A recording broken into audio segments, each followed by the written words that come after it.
Ladies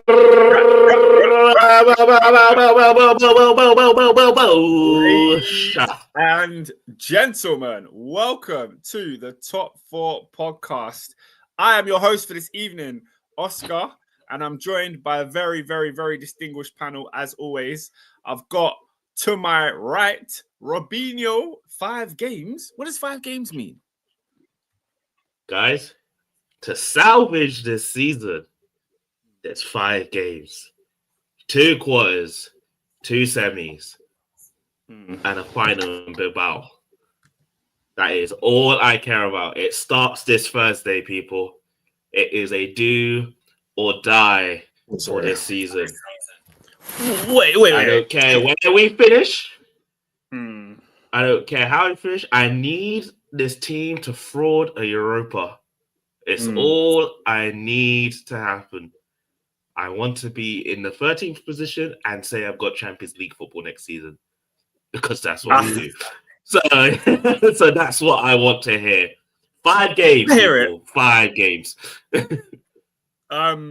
Next up, we've got the boy ADLFC, Adrian. How you doing, bro? Speaking of 5 games, probably got 5 games till we lift this bloody league title. Oh, no, slot. Listen, man, ready. We're ready, man. Ready, man. 20 times. 20 times, man. All right. Okay. Woo! All right, guys. We've got some more people on the way. Obviously, it's never a 3-man booth. We've got more people coming to the announce table. So David's on his way. Ernest's on his way. We're going to get some more questions coming in. So keep your questions in the comments rolling through. But before, I got a question for you boys. What was your highlight of the weekend? Anything that you did that's maybe not football related? That I have a humble one, actually. Yeah, a nice chill one. So my niece from Hong Kong came to visit. Raw. Yeah. Without giving up too much information about your family, yeah. How do you have a niece from Hong Kong? So my cousin moved to Hong Kong. Okay. And then had a child while we're there. And then she came to visit. I think it's her second time to the UK. She doesn't know who the hell I am, but it was also her birthday. So yeah. A niece from Hong Kong? But she knows who you are now. Yeah. Yeah. Yeah. Big Robin in the Top 4 podcast, mate. So yeah, it was nice. It was nice just to spend time, but also I don't see the family often, so a bit of family time in northwest London. So shout out North Wheezy. Yeah. Love that, man. North Wheezy all day. And the weather was lush, so we can't complain. Hey, London when the sun is out. Hey, it's unmatched. It's top unmatched. I'll be walking around just for the thrill of it. Just like, hey, this is a bus journey normally, but I'm gonna walk it because the sun is out. Yeah, why not? Shout out I was saying the other day. My words. What? My words. Come on, man. Ken's nice. Do you know what? Yeah, I don't know about you lot, but Kensal Rice is an area in northwest London that gives me South London vibes. Does that make sense? Oh, that's why I like it. It gives me deep southwest. Yeah, I'm talking Putney, Roehampton, Richmond. I feel like I'm in one of those areas that is like yummy mummy. That's South London. Roehampton's a weird place. I don't know if any of you man have ever been there. Like really nice. But if you ever had a school called Elliot and that area, it is some random rough place for a place that is so nice. Like literally, like a block, just a block of estates in the middle of a nice part of London. So yeah, now Roehampton, weird place. But shout out you, man. Endo said Robin and his family are everywhere but Uganda. That's hilarious. If you know, do you know what? That's a compliment. Well, not. Endo's telling the truth. Endo is telling the truth. My family are everywhere. If I could explain, there are places that I have been across Europe, and there's a family member there, and I'm like, why are you here? Like, how did you end up here?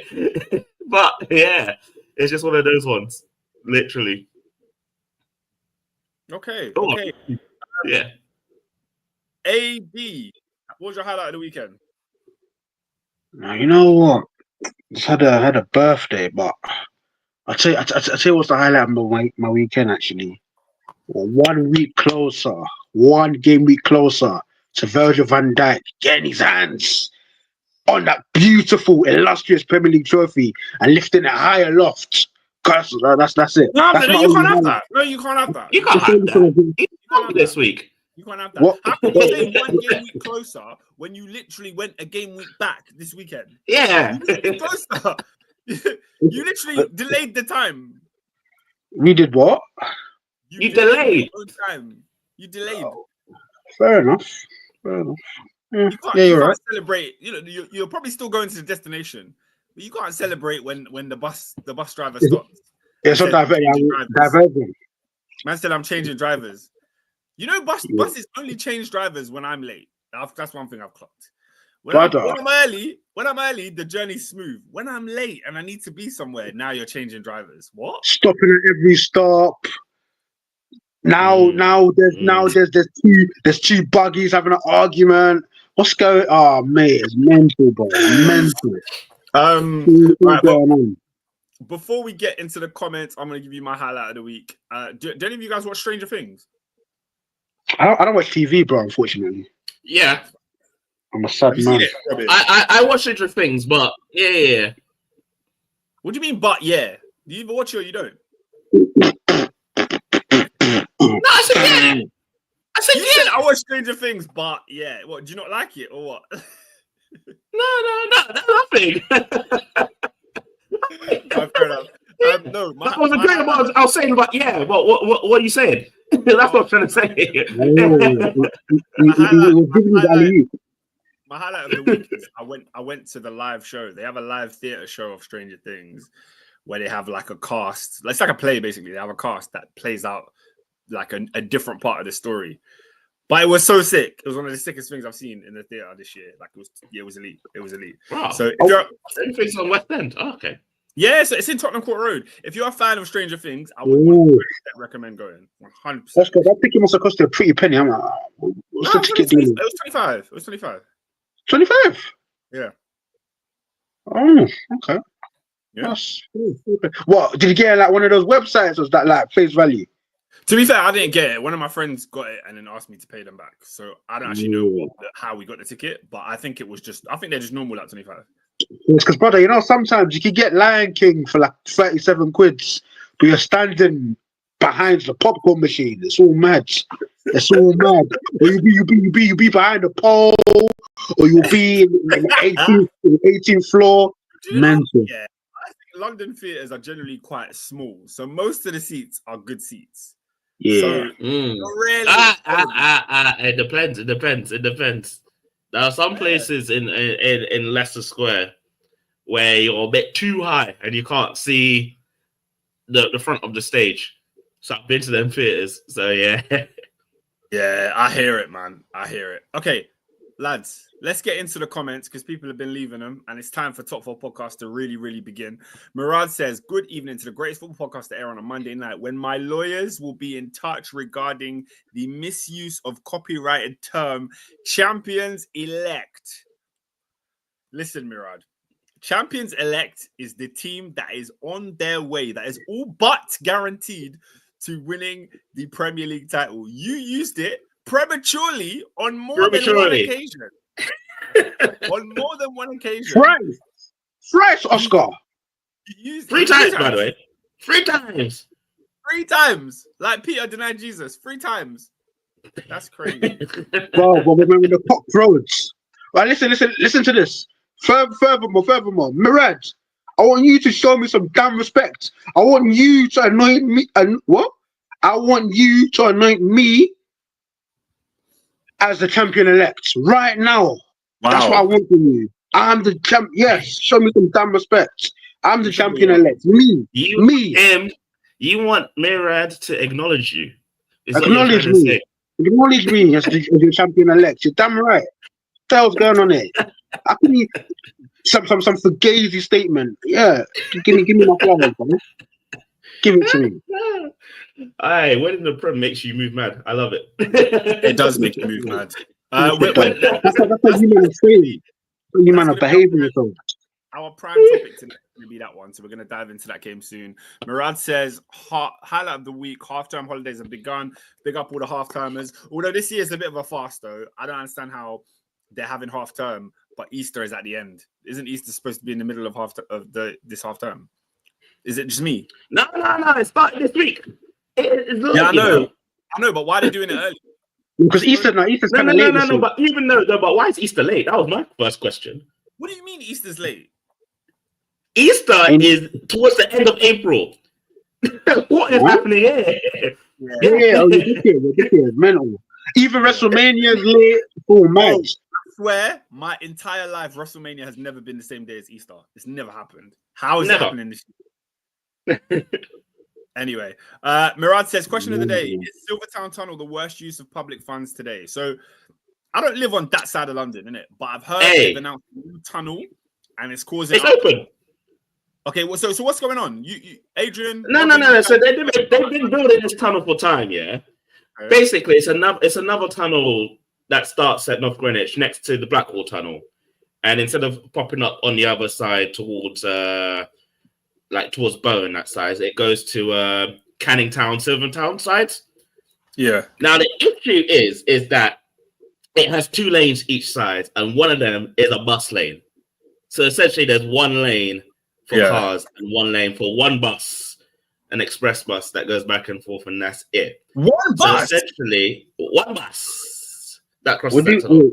What do you mean? So it's the SL4, so them super loop buses. Oh, the 1 route. Yeah. Yeah, so only 1 route that uses that lane. Is that bus lane operating in the same rules as every other bus lane? Does that mean no one can actually go? No, it's 24 hours. No one can go in here. What? So no one's going to be on that lane? Crazy. So no one's on that lane except for that bus. So it is essentially essentially 1 lane in each direction. So crazy. It has 2 lanes. One of the lanes was a bus lane. Murad said the purpose was to ease the flow of traffic with the Blackwall Tunnel, and the use of that bus lane is strictly prohibited 24 hours a day. Yeah. 7 days a week, brethren. They're moving mad. But there's even a bus. There's even a bus that carries bikes. So if you cycle, you go to a certain bus stop, you put your bike on, and then you cross a river. So that's the other one. Guys. So essentially, the Blackwall Tunnel is it's supposed to ease traffic on Blackwall Tunnel. It's day 1. I don't know what it is, but it's also it's free for 1 year, and then you will be charged £4 onwards from next year. Fair enough. Murad has put in his request for not that guy this season. This evening. Mr.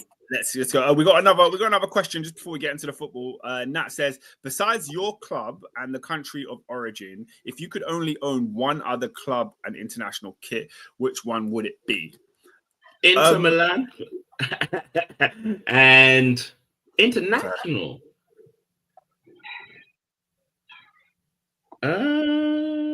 Germany. I feel like that's a well governed. Those are good choices. I think those are good choices. I have many club kits of other teams. Like I've got a PSG shirt, I've got a Bayern Munich shirt, I've got a Barcelona shirt. I've got quite a few. But would you? No. Question for the Mandem.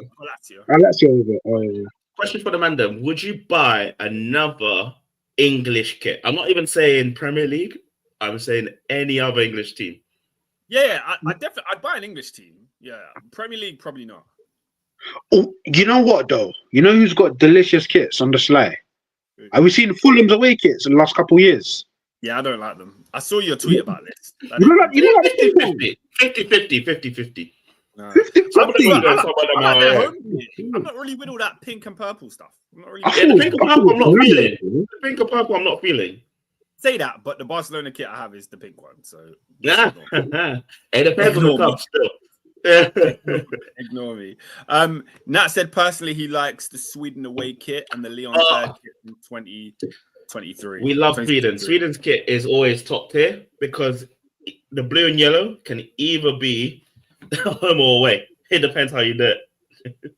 Big up Generous Dave in the building. What's going on, man? David, would you ever own another kit from England? Doesn't have to be Premier League, but any other. Any other kit. If it's good, I'll wear it. Would you get hammers? Yeah. Irons! Come on, David. If it's a good kit, apart from the rivals, yeah. So you don't consider West Ham a rival? You don't care about them? Nah, not like that. Fair enough. Crazy thing. Fair enough. Yeah, I agree, man. I think vintage. If it's vintage, I'd wear it more often. But the new thing, I'm not getting a brand new kit. I was tempted by them Newcastle kits this year. Goodness me, Newcastle put up some great content. But ladies and gentlemen, David's arrived. So I think it's time we get straight into the football. Firstly, I want to say big up to Baraka, who's in the comments. Big up him. He says, big up to the best football podcast there on a Monday afternoon when I have to deal with a boatload of pollen again. Can't stand outside for 2 minutes without turning yellow. Big up all the people that suffer with hay fever. I think you man are lying still. I don't think. Do you know what? I was annoyed because I went to the car wash on Saturday. Yeah, to clean the car. It's gleaming. It's fresh. Park my car. Next day, go to drive it. It's covered in yellow. I was fuming. The pollen. The pollen is about. That's crazy. Is about. All right, guys. It's time to get into the football. And Adrian, I think Sam Lewis has left a comment for you. He says, good evening to a great football podcast and the 3-point collectors. Jeez. Congratulations, man. You gave us a footballing lesson, my friends. Yeah, I mean, to be honest, none of us on this podcast are 3-point collectors this week. So we can't even really enjoy ourselves. But the rest of us didn't lose. I can. So please, Adrian, talk to us. What? Fulham 3, Liverpool Football Club 2. What happened? This is an open goal. Arsenal dropped points. I know. But do you know what it is? Like, I feel like there's just a degree of complacency, man. I feel like, you know what? To be honest with you, I don't want to say I don't blame the players, but I felt lethargic watching the game as well. Like Everton, I kind of got up in the week because it's a derby, innit? But even then, it was midweek, it was lackluster. And then even the Fulham game, I'm like, a Wobie and the like. So I'm not necessarily too keen on it. But I think what I want to touch on actually is one player in particular who he's heading down this sorry path. I saw Darwin Núñez head down, and it's Dominic Szoboszlai. You're in deep waters, my friend. No, because really. No, bro, because it's like Mr. Next Steven Gerrard. Okay. Nah, man, because did you know what it is, Oscar? How many times do I go on this podcast and I'll be like, yeah, Szoboszlai, excellent form. This is what I want to see. I've done it maybe like 3 or 4 times this season, right? Yeah. Why, like, as our number 10, like when you think of number 10s, right? What are they? They're the tempo setters. They're the ones that can make it happen at the drop of a finger. They're the ones. Yeah. They're industrious. They're making it click. You know, you think of your Riquelmes and your Zidans, and in more recent times your Mesut Ozils. And I don't necessarily think that we can put that level of expectation on Dominic Szoboszlai, which is disappointing because ultimately he's meant to be our number 10. And the reason why I use the Darwin Núñez analogy is because Darwin Núñez was again a player I championed because of his outstanding attributes, right? And I think I get twanged by good players with outstanding attributes. I get twanged by it all the time, bro. And at the end of the day, Szoboszlai's not making it click on a consistent enough basis. When he's good, he's very good. But because I'll give you an example, right? In this sort of funny piece of form wherein we've been dumped out of the Champions League, we've lost the cup final, and we've had a funny away day at Fulham. There's been three sort of distinct features for me. Salah's been missing.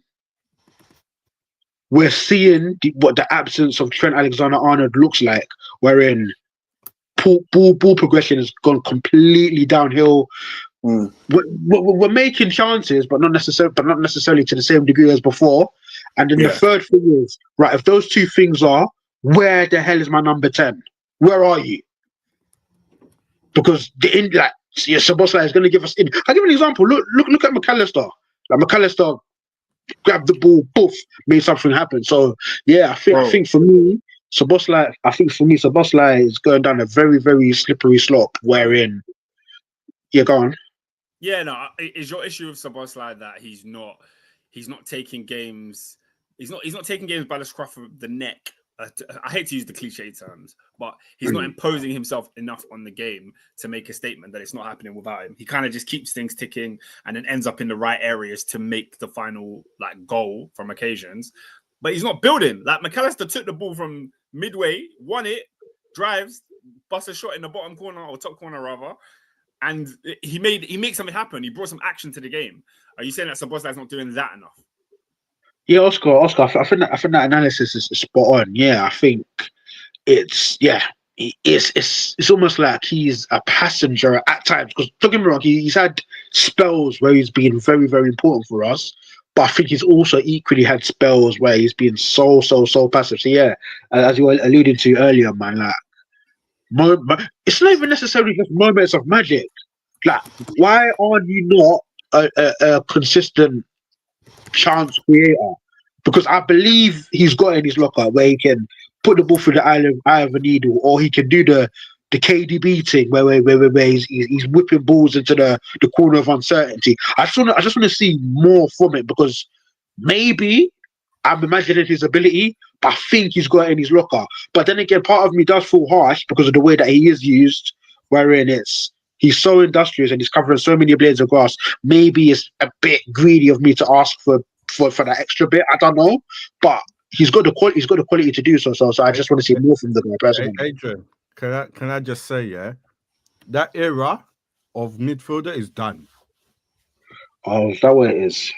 That era of thing is all about energy, your stats running on all that system base. There's no room for individualism anymore. There ain't. That's where the game I don't know. Tell me, guys. Tell me. But David, I heard that. But he was getting pressed, bro. He was just getting pressed so easily. But I hear what you're saying.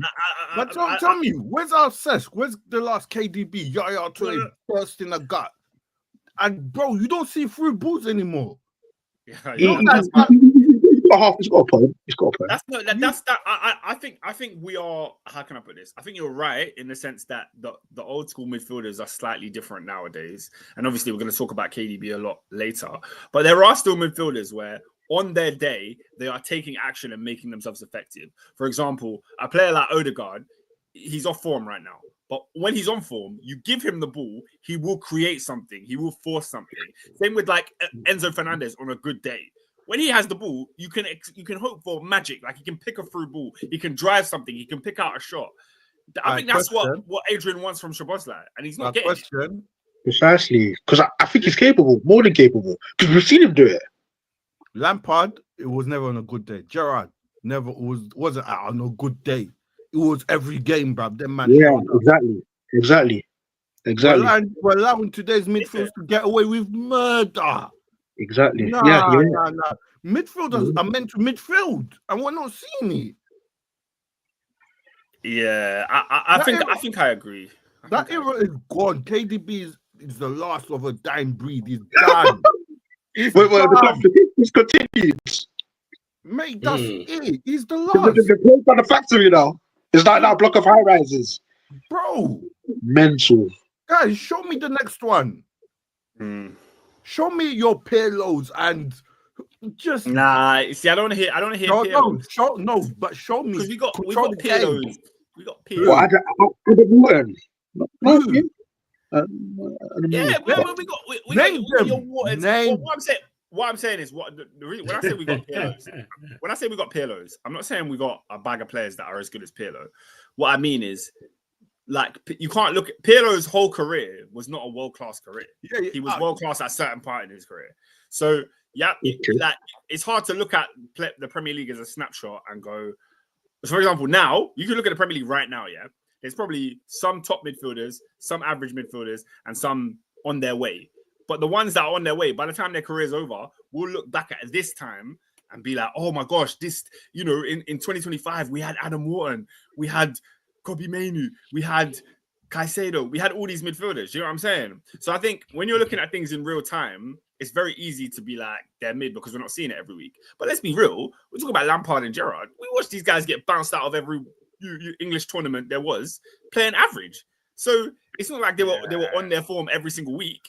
So Szoboszlai, McAllister, and Gravenberch are about to win Liverpool the league. This is yeah. That's true, and that's why part of me did feel a bit harsh mentioning it, but no, but hence why I said, mate, forget that era of football where Yaya Toure just burst in a gut. No, that's gone. Yeah, I think you might be right. Adrian, Endo says, here we go. Typical AD off-in pant for the rivals. Szoboszlai has been excellent this season. Talk on your boy, Gravenberch, who's been mid all of 2025. Right, no, you said off. Agree. Man said off in panty, blood. I didn't even clock that. That's mental. That's crazy. No, bro. I think we as fans are well within our rights to expect more from a quality player. Where, in fact, bro, how many key passes this season do you think in the number 10 position Dominic Szoboszlai has produced? And then if we want to sort of get into the base numbers, how many assists does he have? And the reason why I can get onto him is because I expect more from him because he's got the ability, bro. He's got the quality to be a consistent creative force or a decisive force in this team, and he's not doing it, and he's in a poor piece of form. And because look, if you compare him to someone like Harvey Elliott, right? Like I almost wish you could fuse the players, where when you've got Szoboszlai's P&P and you've got Elliott's Guile, probably got the best 10 on the planet. But there's definitely a lot more gal to Szoboszlai's game. And you know what? Yeah, Grav has been poor, and I think it's more than fatigue, like he's just at the first half of the season, every week he was like the best player on the pitch. But yeah, you're right on that one. He's not been great. He's not been great as of late. And that's where hopefully, and that's why I was so ultimately it works out in the end, but that's why I was so incessant on the Zubimendi deal, and that's why I was so furious we couldn't get over the line, because we do need sort of different players to sort of come in and rotate.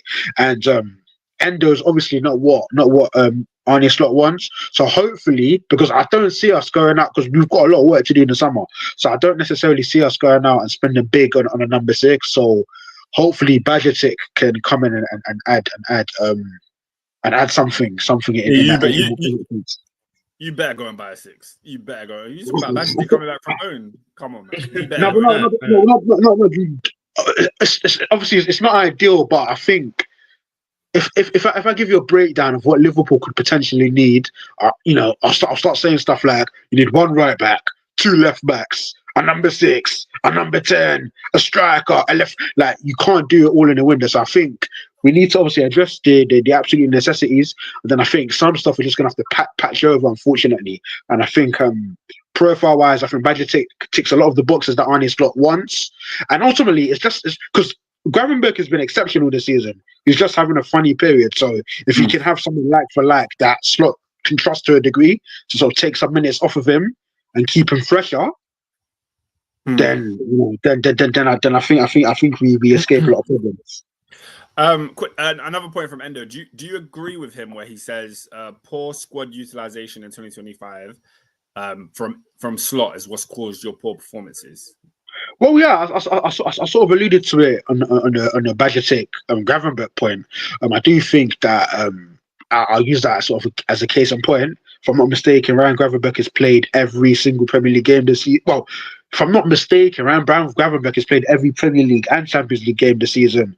This is a player who last season was sort of very sparingly used by Jurgen Klopp at Anfield last year, and then he was a non-factor at Bayern Munich, and obviously prior to that, he was really, really, really young at Ajax. So, is it a wonder his his form has gone downhill when he's been used so much in his first big boy season. See what I'm saying? So, but then again, I do think a big part of why Arne Slot isn't utilizing certain man, he doesn't rate certain man. As simple as that. He doesn't. He's got a soft spot for Endo in his heart, but I don't think he trusts Endo to do what he wants him to do. Bro, when we went away at Man City, what did Arne Slot do? He played Curtis Jones and Dominic Szoboszlai as false nines. That says clear he doesn't really rate Darwin Núñez. So we do need to see an evolution of sorts wherein Slot gets rid of the guys that he doesn't necessarily fancy, and he brings in some depth that he does actually rate. And we can see how it goes again, because the squad utilization has not necessarily been great, but that's probably because he doesn't rate the options at his disposal. I mean, to do what he wants to do anyway. The Liverpool rebuild next season is a tasty one. I don't think we've ever seen a team that wins the league and has so much work to do in the summer. Like, I think improving a title-winning team is often. I think Fergie said it's one of the hardest things to do in football. Yeah. So the fact that he has to do that with some of his best players missing. Yeah, it's a bit sticky still. Any thoughts on Van Dijk? Nat says, speak on Virgil van Banter, the new age Alan Boom song. Is that your? Okay. Like we could. Yeah, he got caught. He got torn a new one by Muniz. He got torn an absolute new one. What a touch! We probably should have given away a penalty as gone. I think that's Van Dijk tax as well. Like, I think everybody made a big deal out of that, but we see that happen to centre backs every week. Maybe. It's been happening quite a few times recently this season. I said he fell off. I'm not saying he's fallen off, but it's been noted. No. I remember there's one against Everton where he's a bit slack. He tries to beat the ball and Better gets there first, and then Better spares his blushes by hitting the post. And Oscar, maybe it is Van Dijk tax, but just in my mind, he deals with everything. So even seeing that is so mad to me, because I've seen Muniz take it down like Bergkamp and slot it past the goalkeeper, and it's Van Dijk's fault. So no. Like as I said, I give him all the superlatives. Best centre half I've seen. Yada. So when it's time to cook him, by all means, cook him. I will say this: this man has been elbowing a few guys now. What's going on? He's dirty, innit? He's dirty. He's been dirty. Yeah, I'm not liking that. He's got form. Like it's actually like a logbook of incidents now. Because funnily enough, I remember when he done the one to Havertz, I even said it to Peter. I even said right, if that's Gabriel or someone, I'm the first person banging on about Arsenal players. You like to claim conspiracy theories. Look what your players are doing, and look what my captain's doing. So. Yeah. I think it's probably like 6 or 7, maybe even 8 incidents this season alone. Van Dijk has done where it's like, we got away.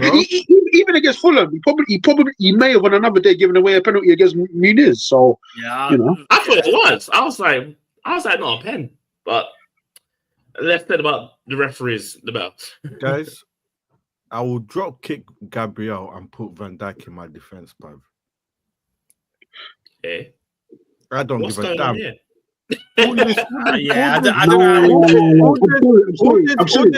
All this banter talk about, you see, man has one bad game, bruv, and everyone's on this banter. David, don't get me wrong. Now, David, don't get me wrong. Yeah, Van Dijk is the best in the world, but you can't disrespect. You can't disrespect Gabriel like that. Like, you can't just make him obsolete and redundant. Like, it's not work to me. Listen to me. Listen, for those who've been watching the pod for a long time, I've been screaming for this guy, bro.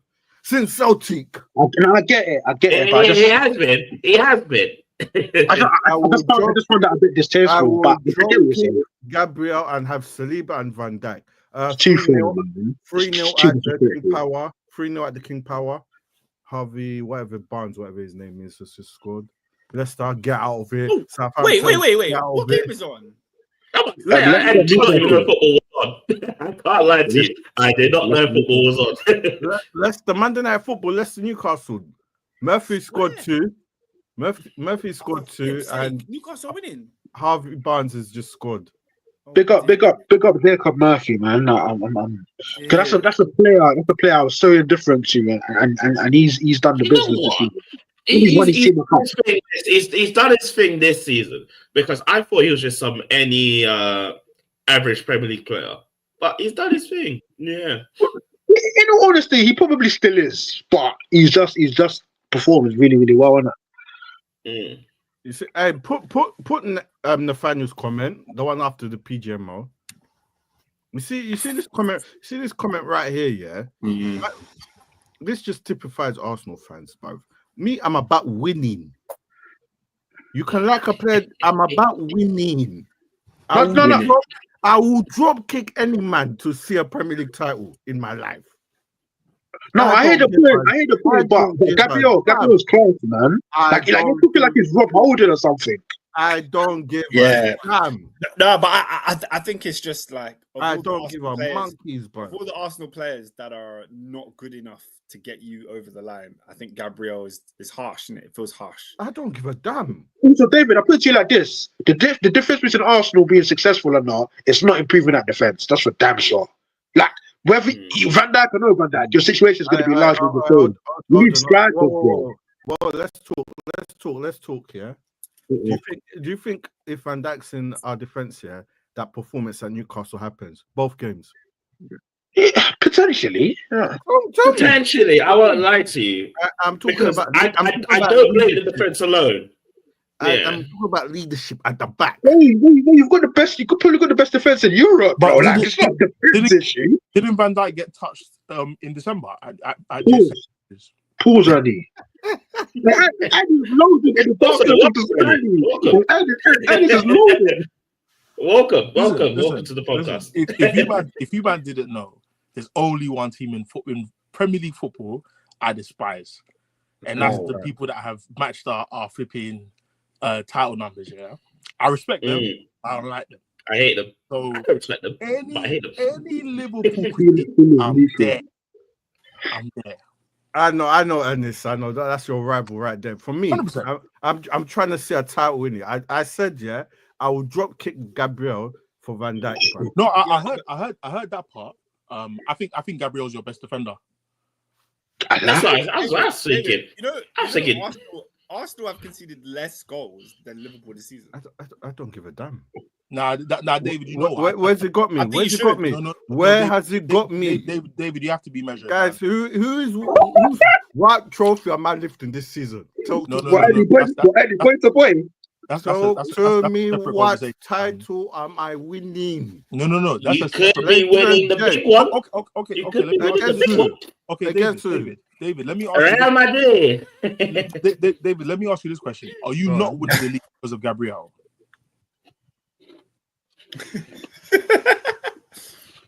Hey, he's thinking about it. How you thinking?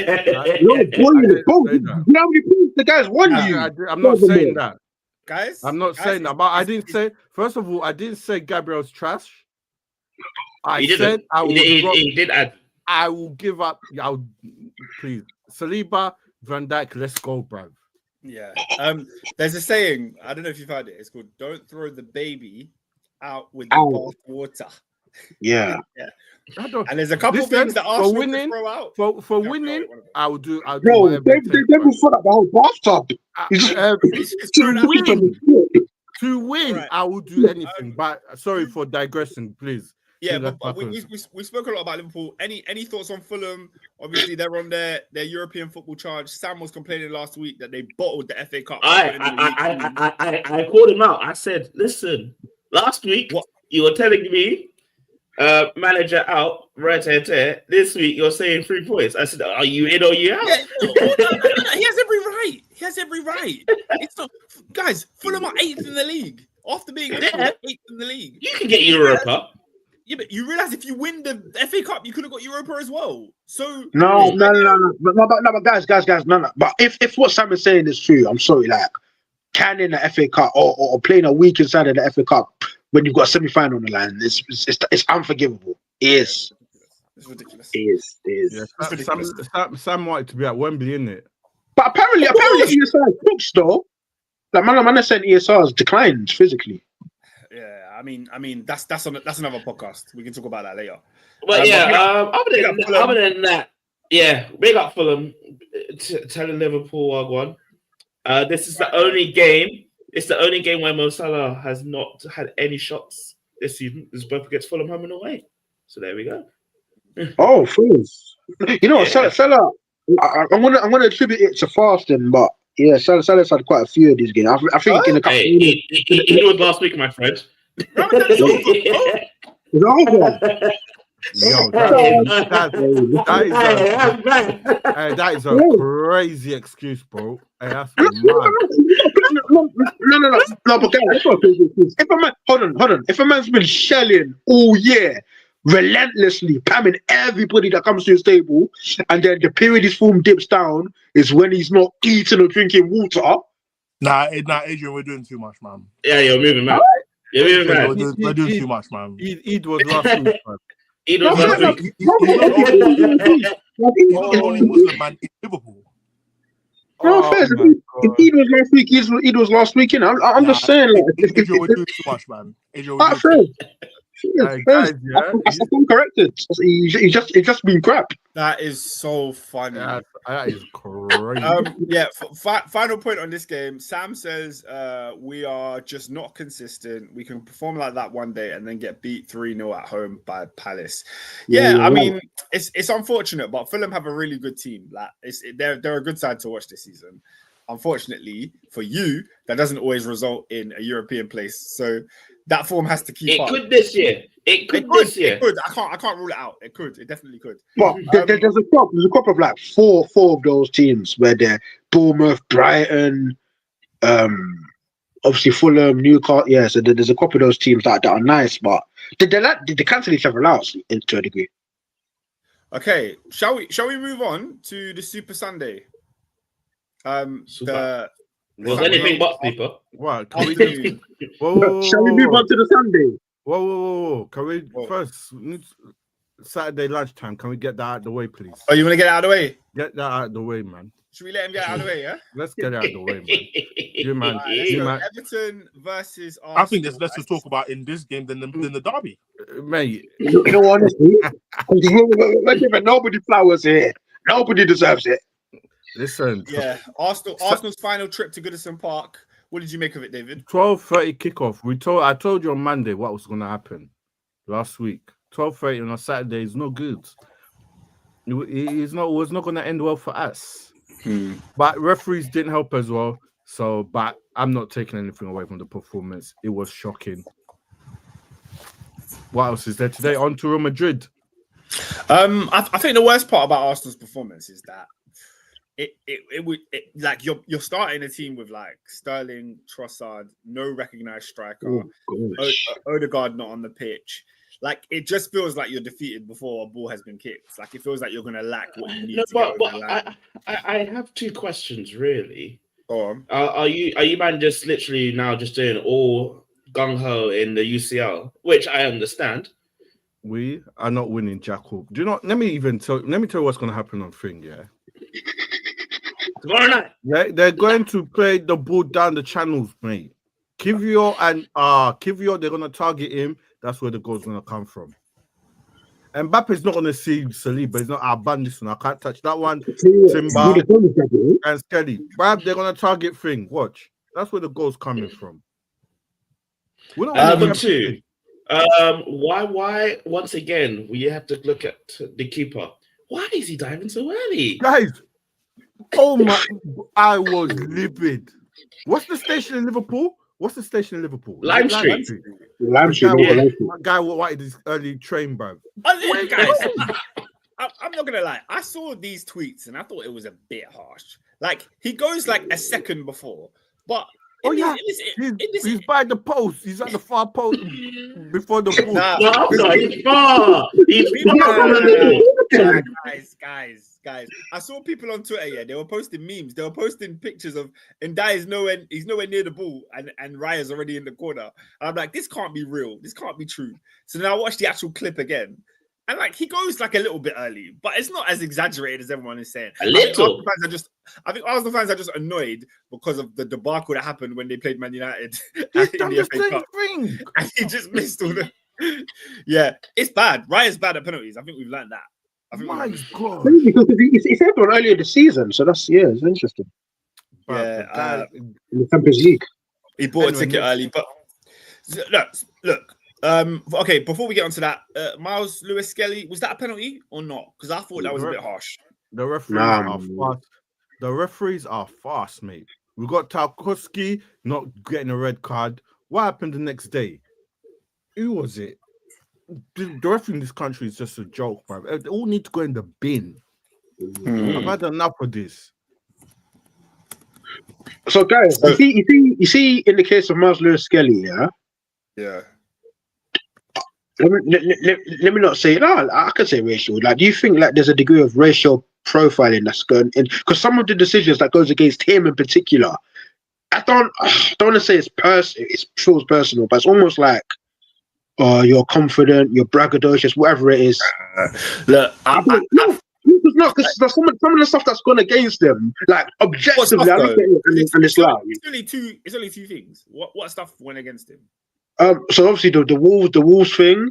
There's this one. There's the one at West Ham where Kudus sort of fouls him first, and then because he's got like 2 red cards. Oh yeah. The Kudus one was crazy. Giving away a penalty as well, and it's almost like the focus on the guy's football because he's a brilliant player at the age of 18 only. You make a great point. I'll be honest. I think that if I say that there's racial undertones to why he's getting these fouls given to him, I can't go that far yet. Okay. Yeah, I feel like it's a bit early. There's an agenda against him. No, in terms of the media, absolutely. In terms of the media, absolutely. I just think that when it comes to the fouls he's committed, there's been about 2 penalties or red card or two offenses he's given away. And I've looked at them for time and thought, yeah, I see why it was given. Okay. Like, I'm not going to sit here and pretend like I don't understand why it was given. Whether it's right, it's a different conversation. Because I left this referee conversation in 2016. I don't care anymore. These guys, the referees, in my opinion, and here's a conspiracy theory for you. I genuinely believe that they are paid to keep the Premier League entertaining. I genuinely believe that one of the incentives is to not necessarily intentionally get things wrong, but not to focus on perfectionism. Therefore going on a lot of like off-the-cuff decisions.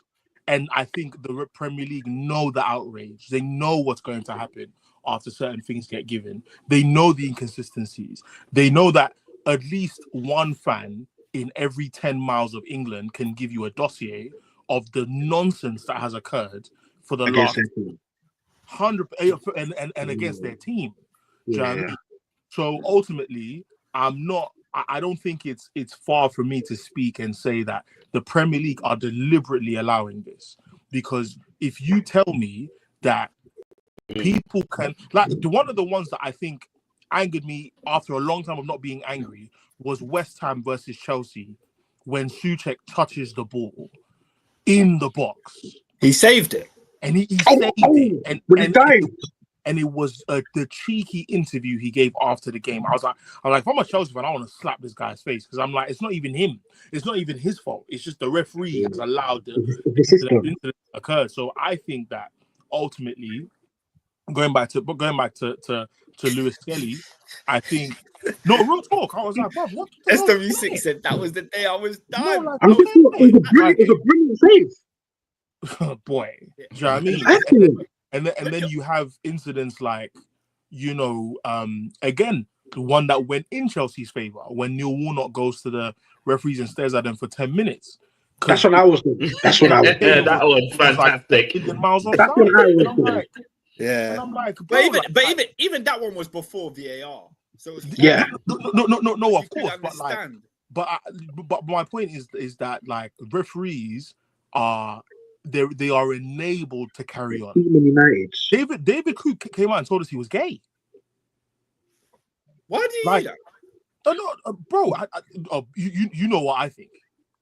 You know, Hey, man, on that note, yeah, that's just been swept under the brother. The guy was caught in 4K being corrupt and banned. no, Adrian. He was being nationalist. Oh, first. The guy, Yeah, but also the nationalism led to corrupt a referee. No. The guy called Klopp a German. See you next Tuesday. Crazy thing. And he was allowed to say it, and then come out in an interview that was broadcast, and then say, "Oh, by the way, guys, I've been dealing with this internal turmoil of my sexual orientation. Get out of here, man." This is the type of stuff that they do, and obviously, like if you're an advocate of the LGBTQ community, these are the type of guys who make it look worse for you because you're weaponizing a whole group's identity. I think even they're aware of that stuff. No, of course, like 100%. It's the same way when Maguire. I don't know I don't want to say he beat up the flipping tribe or the Fed in Greece. In Greece. And then said, "Do you know who I am? I'm the Man United captain." And then came on weeks later, crying tears on. I'm like, oh, like this is rampant within the FA that some guys can get away with things. I mean, I don't mean to bring up Maguire or David Coop, but to make the point that like when it matters to them, they will endorse and enable certain narratives, and because now I believe next season Lewis Kelly's going to be profiled. Yeah, like Kelly's going to be profiled next season. Like, oh, watch out for him. Do you know what I mean? Watch out for him. Like anything he does, he will be doubly scrutinized. And so yeah, it's corrupt. It's a farce. But I wouldn't go as far as like in the decision making as to what fouls they give him, what red cards they give him. I don't know about racial profiling yet. But 100%. Okay. Moving back onto the football, just quickly. Are Arsenal ready for Real Madrid tomorrow night? First leg of the Champions League quarterfinal. Mbappe, Vinicius Jr., Bellingham rolling up to the Emirates. David, what are you saying? Who's gonna score, mate? Tell me, please. The star boy. Do you know what? Yeah, he's back. I saw the interview clip today. Yeah, they had him in the presser and they asked him, they were like, Vinicius Jr., Mbappe, what do you need to do to get onto that level? And he looked at the interviewer like, excuse me? You can have all your opinions or what you want, but I don't look at them like they're a level above. So big up Saka, man. I hope he delivers, man. I hope he delivers. Because really and truly, the guy's elite, man. The guy's elite. Yeah, but he's not surrounded by eliteness, mate. I watched a podcast today where one guy was saying that like the sadness and sort of like apathy like around the fan base. I don't know how many Arsenal fans actually believe they can get something, but the guy was saying that Jose Mourinho of 2010 would have said, you know what? Let me just try a thing. Because I think because the guy was basically making the point that pre the new Champions League format where there was no what's the away goals. Yeah. You have like a lot of these like head-to-heads were like real matchups tactically. So Jose's the type to say, you know what? We know their striker's better than us. Their midfielder's better than us. But I got something for them. And for me, I think Jose Mourinho of like 2005 to 2011, I think like the Jose that went to Anfield and took Thomas Callas and did 6 at the back.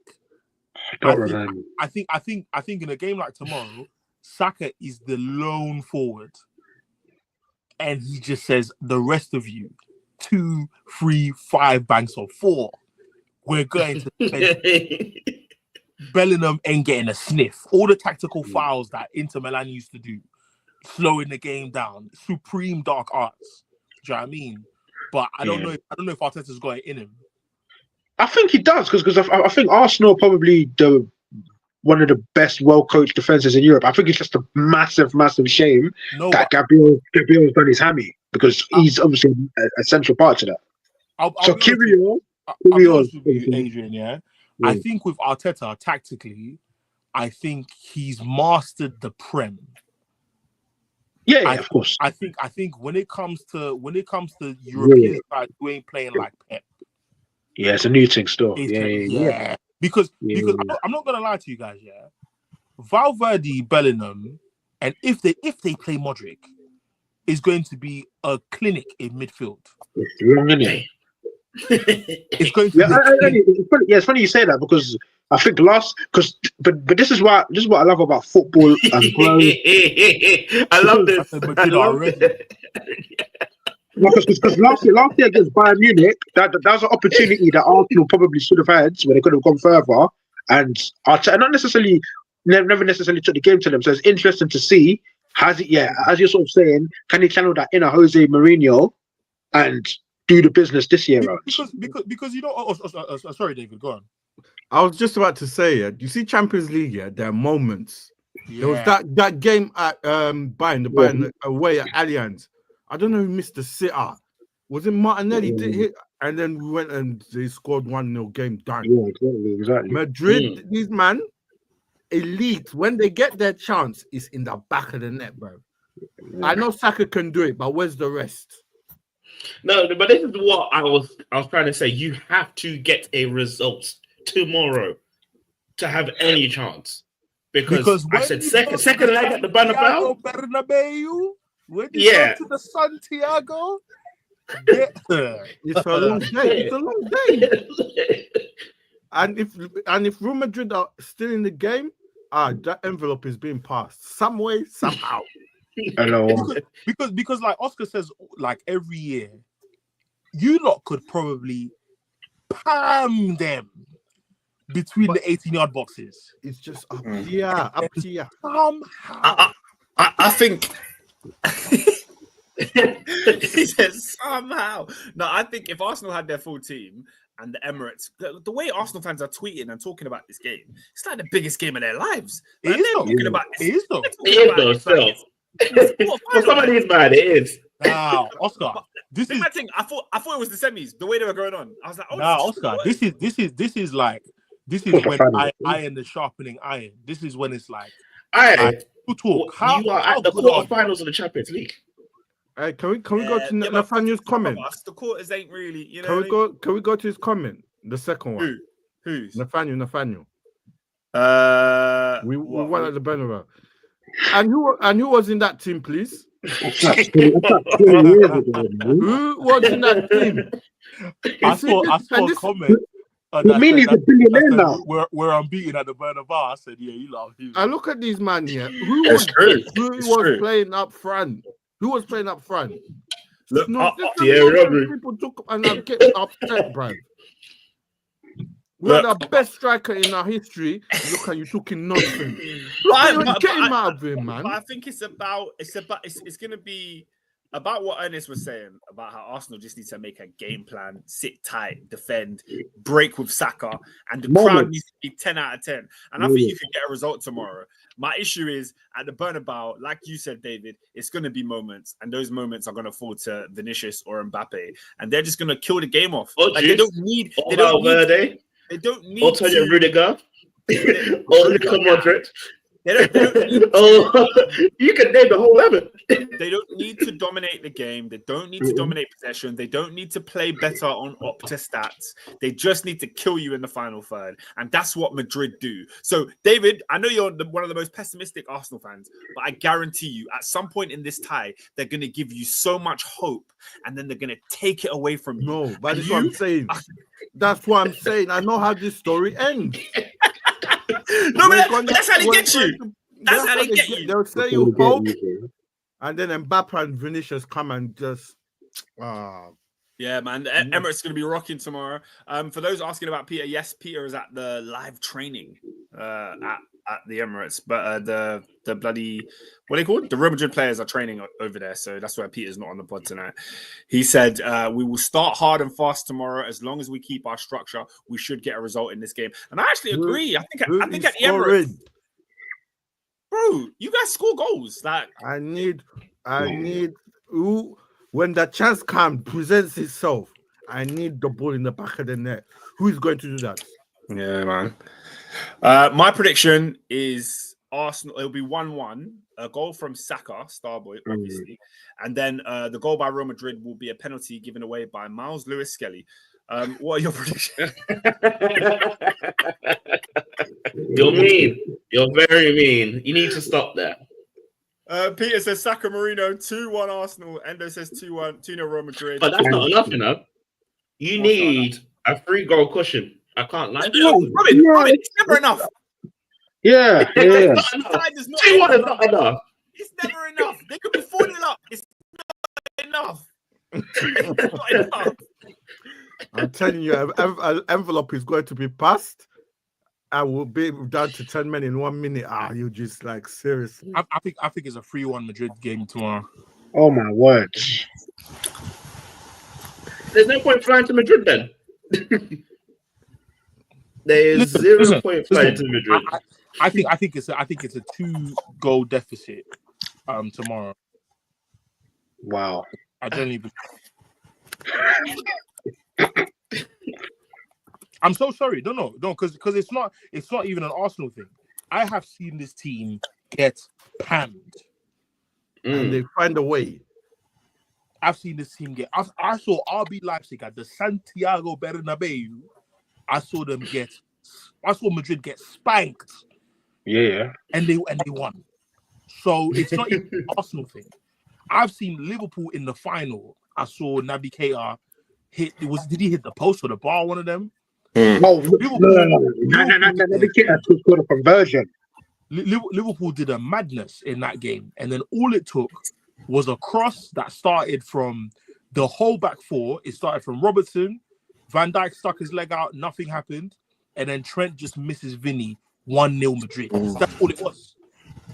That dagger, I've seen that dagger many times. That dagger has given them 15. I still remember the Chelsea game. With the man of the match. But Chelsea went to the Bernabeu and they put on a clinic, and we all thought that Chelsea were going to go through. And then look what happened. That's what I'm saying. Bro, we got slapped 3-1 at the bridge. Why did I have any hope?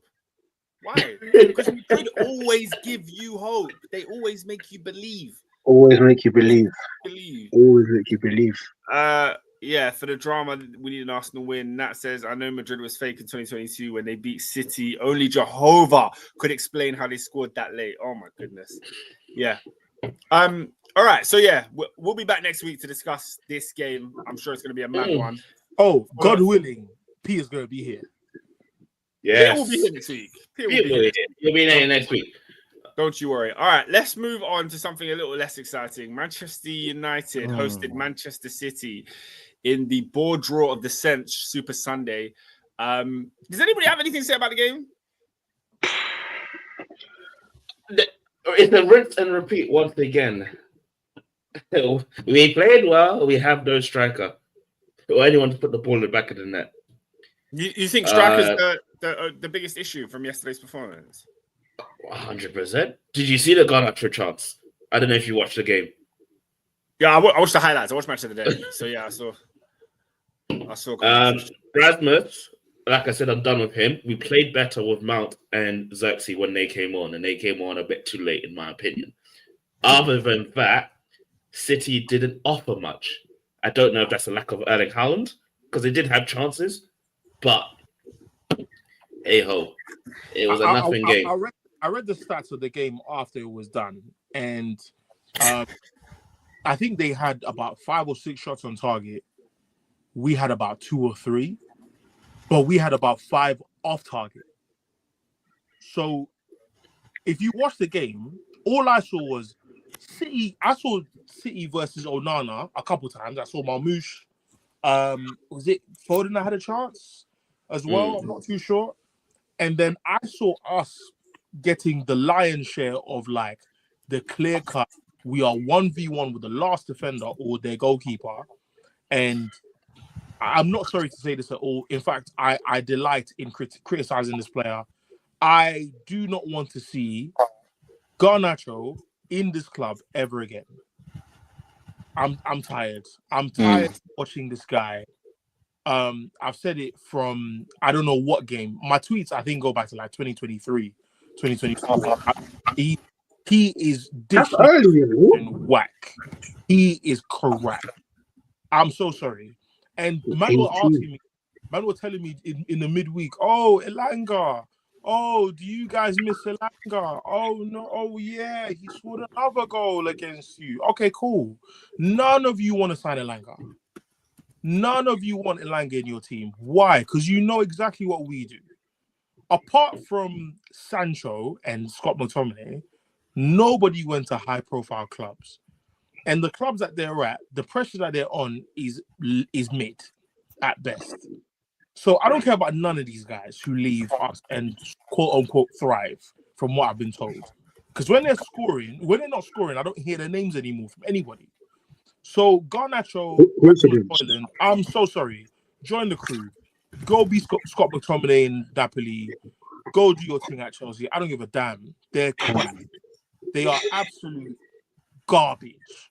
And I need them gone. Because I don't care. Because for me, Amorim has done enough to be sacked. He ain't won 2 games in a row all season. You're here. All season. But if you sit here and tell me that you watch Manchester United religiously and you can't see the signs of the intricate improvement we've made in our structure, and how we move the ball from back to front, you don't watch Man United, and I'm okay with that. I'm saying you fix Manchester United's attack. Me and Adrian went back and forth in the group chat. I said we created our chances to be in the top 10. We were better than Nottingham Forest on the day. They had 2 shots on target. We had 6. I saw those chances. If it's not for Milenkovic and Murillo, we put 3 past them. Easy. But we're not good enough. We're not good enough offensively. So it's another game. We took 4 points off City this season. The derby wasn't great. But ultimately, Manchester United's problems are clear as day. We concede mainly because of our goalkeeper. And our attack is whack. So get these guys out and give me something better than this. Do you know what I mean? If it's Delap, if it's Jonathan David, show me something. But I can't watch these guys next year. I can't, man. It's gonna take like a monumental. You remember Pit My Ride? You remember what Exhibit used to do to them cars? I need that type of 180 because Garnacho was whack.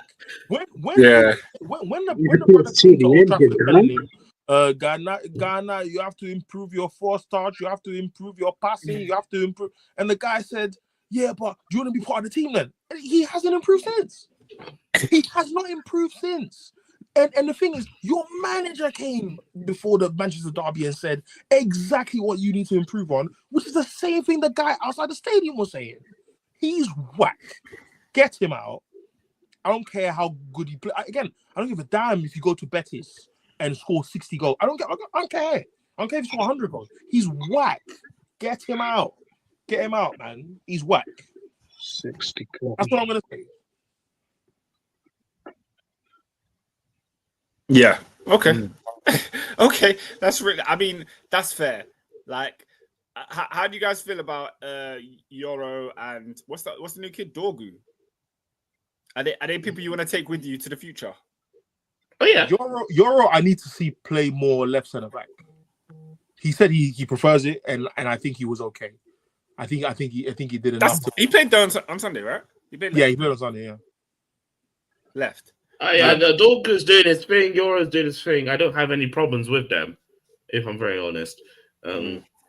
It's just consistency to clean house. Yeah, no, that's all. That's all we need to do is clean house. David ain't lying, man. David ain't lying. That's why I told you. I said I don't care about the league.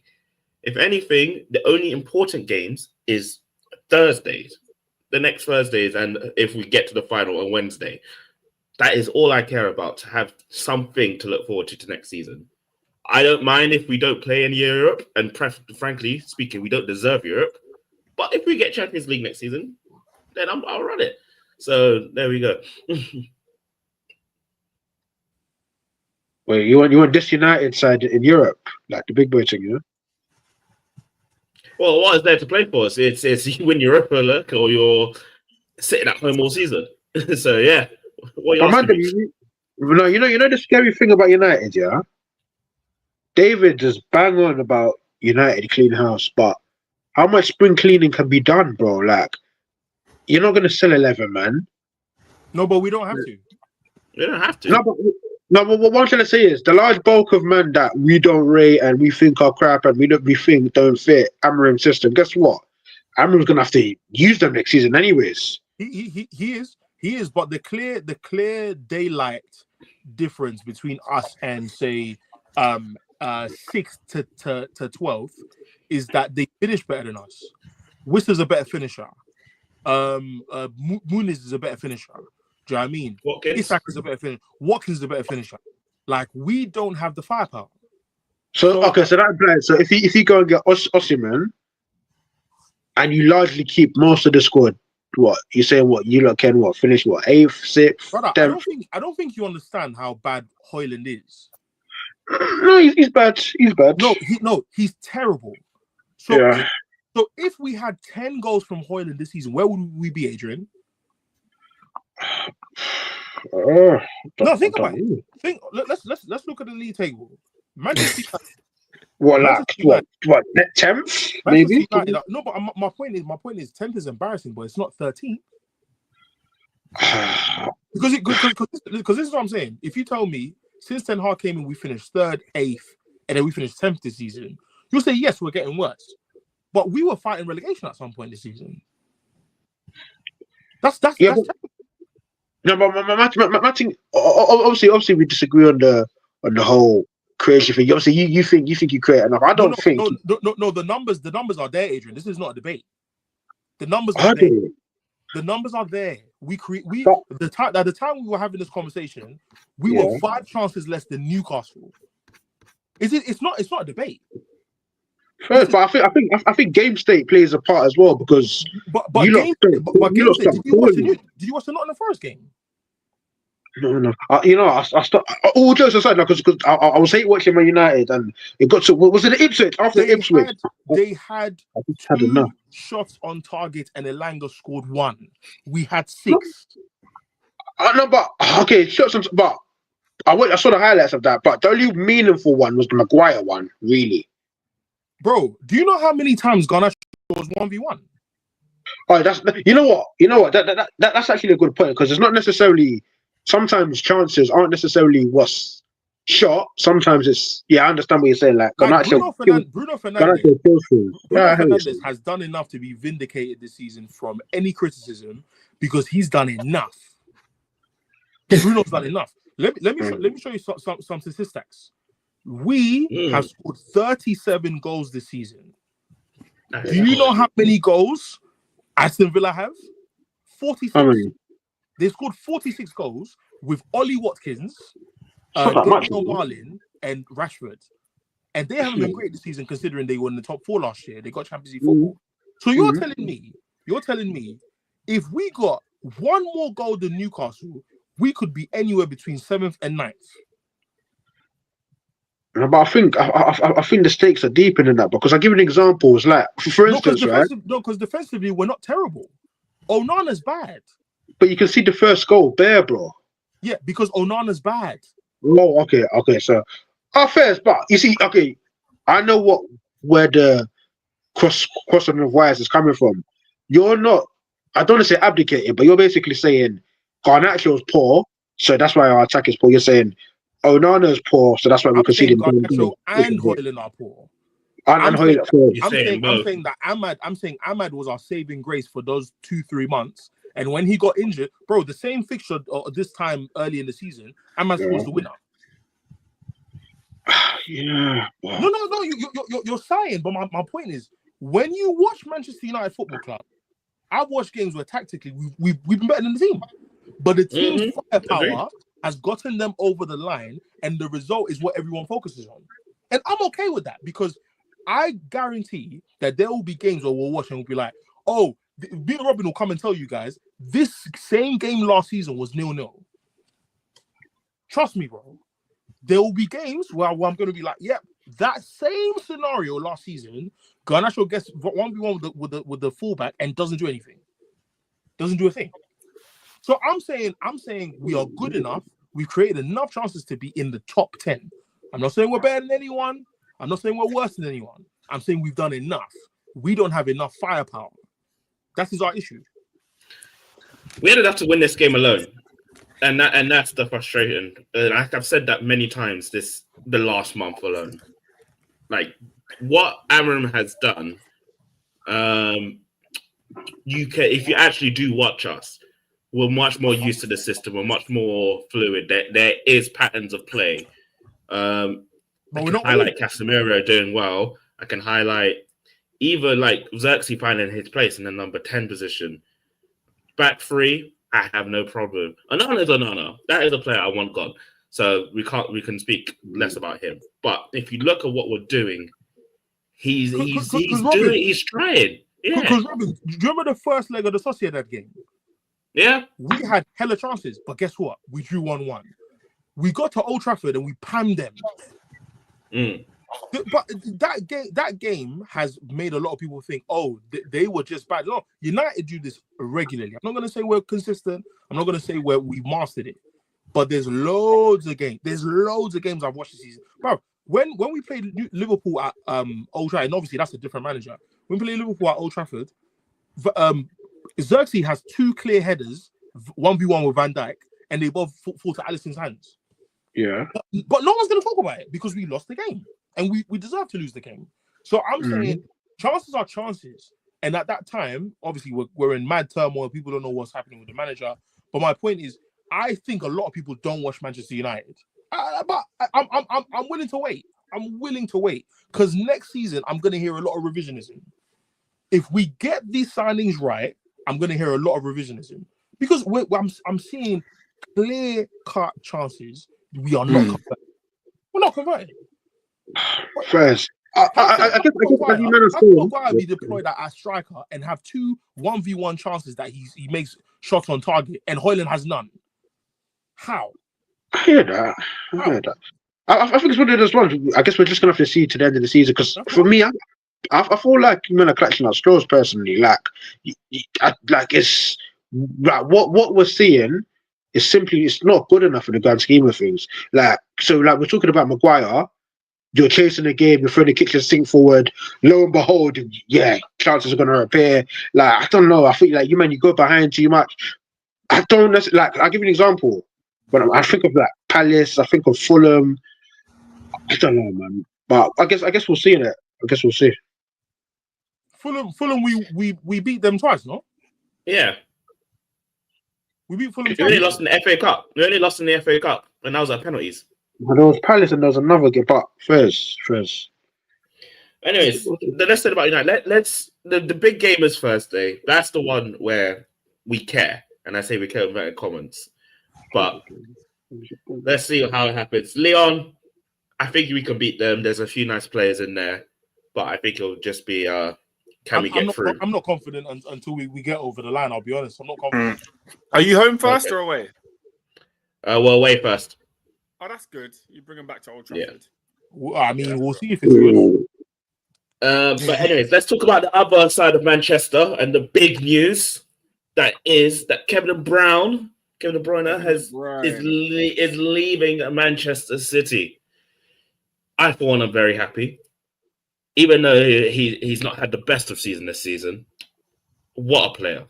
What a player. You just have to clap and say, you know what? Last 10 years, you have been Mr. Midfield for the Premier League. It's been a phenomenal 10 years. It's been a phenomenal 10 years.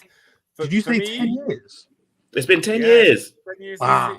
David, you're muted. Sorry, but yeah, it's been the best in the league, man. It's end of an era, mate. For me, Kevin De Bruyne goes down as Chelsea's biggest regret. More than Salah. Yeah, more than Salah. Kevin De Bruyne is the worst thing because you know why? Because Salah actually kind of stunk it up in a blue shirt. Like he played for Chelsea enough, and he was kind of mid. De Bruyne never got a chance, and De Bruyne is the better player. Yeah, and of course, yeah, De Bruyne is just better. So either way, Yeah, I just think this guy has. Today, I was going through the list of all the Premier League midfielders, and I was like, how has he got so high up the list when you thought the list was kind of closed before he arrived? Do you know what I mean? This guy, he's the reason City are as successful as they are. I think he's the most impactful player in all of City's. He's the undisputed poster boy of that club. Yeah. Best attacking midfielder I've ever seen in the Prem. Ever. Best attacking midfielder. Ooh. So where we putting David Silva then? Oh, let's calm down. Come on, David. Let's cool it, man. As a midfield. I'm just saying he's not jogging like Kevin. Yeah. Cool. He's not jogging like Kevin. I don't have David Silva in my top 5, but I've got. I'm not. I'm saying in terms of Man City. No, I'm not talking overall. No, we're talking about Premier League midfielders, isn't it? Okay, cool. But sorry, David. I thought you meant it. It don't make a difference. I was just saying in terms of Man City, the best. Sorry, my bad. Yeah, Ernest, what you said, I think is debatable, but I think it's true. He's the best attacking midfielder I've ever seen in the Premier League. Yeah, SW6 says KDB arguably leaves. There's a big argument for number 1, but there is no argument for best attacking midfielder. No argument. Can I be real? I say point blank. Period. Like for me, in my opinion, KDB is the Thierry Henry of midfielders. Big fact. Because when you look at KDB across all metrics, longevity, he's given us 10 years. He's won 6 Premier League titles, gave us goals, gave us assists, gave us decisive moments. Bro, I remember he literally carried that Man City team to leagues. Bro, I'm going machine for machine with Man City. Man City are away at Wolves. I'm thinking, Wolves are going to do something with me. Guess what? He popped up and left with 4 goals. Crunch time title race. Like, I'm so sorry, that ability to put the ball on the plate and feed whoever it was. Whether it was Aguero, remember the years where Aguero was in, and KDB had to carry that team. Brother. All right. Question. I know you said attacking. I know you said attacking midfield. Where is it in midfielders? That one is a debate. Guys, when I did my list today, I've got KDB at number 1. Yeah. I'm not arguing. I've got KDB at number 1. I'm not arguing at all. He's won the treble. He's won 6 league titles. He's won 1 more than Wayne Rooney. Do you know what I mean? How many more has he won more than Lampard? Is it 1? Lampard has 3, so he's won what, 5? So he's won 3 more than Lampard. Yeah. Paul Scholes. I'm not gonna say that he's better than De Bruyne because of the titles, but if you told me today, and I have an affinity for like Scholes type of midfielders, I'm picking Kevin De Bruyne over him every day of the week. Yeah, every day of the week. Scholes has 11 Premier League titles, including the treble as well. It's a good battle. I think early in his career, he earlier in his career, he goes toe to toe with him. I don't know, man. I think if we're talking player, I'm taking KDB. I'm taking KDB over Scholes, and it's not. I'm taking KDB all day long. Scholes is elite, so it is close. No, but hence why I said early in Scholes' career, he goes toe to toe with him because he was sort of similar. And then as he got older, it sort of waned off, and he started. But it's weird because Scholes' respect went up when he got older. Scholes, facts. Like he kind of grew into. I preferred older Scholes. Yeah, more cultured, like tempo setter. That deep line playmaker thing, I'm not gonna lie, gassed me. Gassed a lot of us. Tahar's asking a question. Who's your all-time PL midfields? What does that mean? Was he saying like the top 3 or like what? I guess he was like a midfield 3. I think you can name as many as you want personally. There's so many combinations. There is so many combinations. All-time Premier League midfielders is a lot of guys. Cool. So let's have a parameter. So let's do best 6, best 8, best 10, and then make it like a 3. That makes sense. We'll be here for a while. We'll be here for a while. Will we? Yes, Yes, we will. because it's what each individual has. So where would you? What number would you say KDB? 8 or 10? 10. I say KDB. KDB is a 10. All right, He's the best 10 I've ever seen. Give me. I'm struggling. Nah, we'll be struggling. We'll be here all day. Because there's Do so you know many. I'm struggling? I'm struggling because in KDB's a 10, yeah. I can't bring myself to do a free midfield without Lampard, but Nah, for me, it's KDB, Gerrard, Vieira. That's the It's not hard. Yeah, that's a great one. Yeah, because I could easily put Keane there. I don't think I could easily put Roy Keane where Vieira is. With ease. I think Kante will be a bigger argument. I think there's too many man better than Keane. Do you know what I'm saying? Who? Yeah. Vieira, Yaya. Yaya's not a 6 though. Yeah, but like that, I know he's not a 6, but the constraints of the question. No, the constraints of the question. Like if you're going just on 6, then yes, Roy Keane comes on after Vieira. I said Vieira for a reason. No, because... I know. But it means the constraints of the question would mean that you have better midfielders that can't make the list because they're better than the 6. Do you get what I'm saying? I'm not picking Roy Keane to play number 10. I'm talking about 6. Fair. No, I get you. So I'm saying how many men are better than Roy Keane? Because it's not many. Is Kante a 6? Oh yeah, we got Kante. For me, I'll be honest. Sarri opened my eyes to what the guy was, man. He has 6 tendencies, but Kante's an 8. Okay. Kante's a box-to-box builder. But at his best, bruv, the guy was cleaning mess. No, but he was also carrying the ball.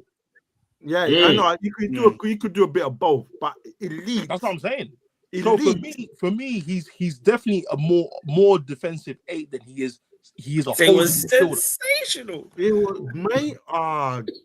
Tahar says Kante KDB is pure AFCON with paprika. Pure AFCON.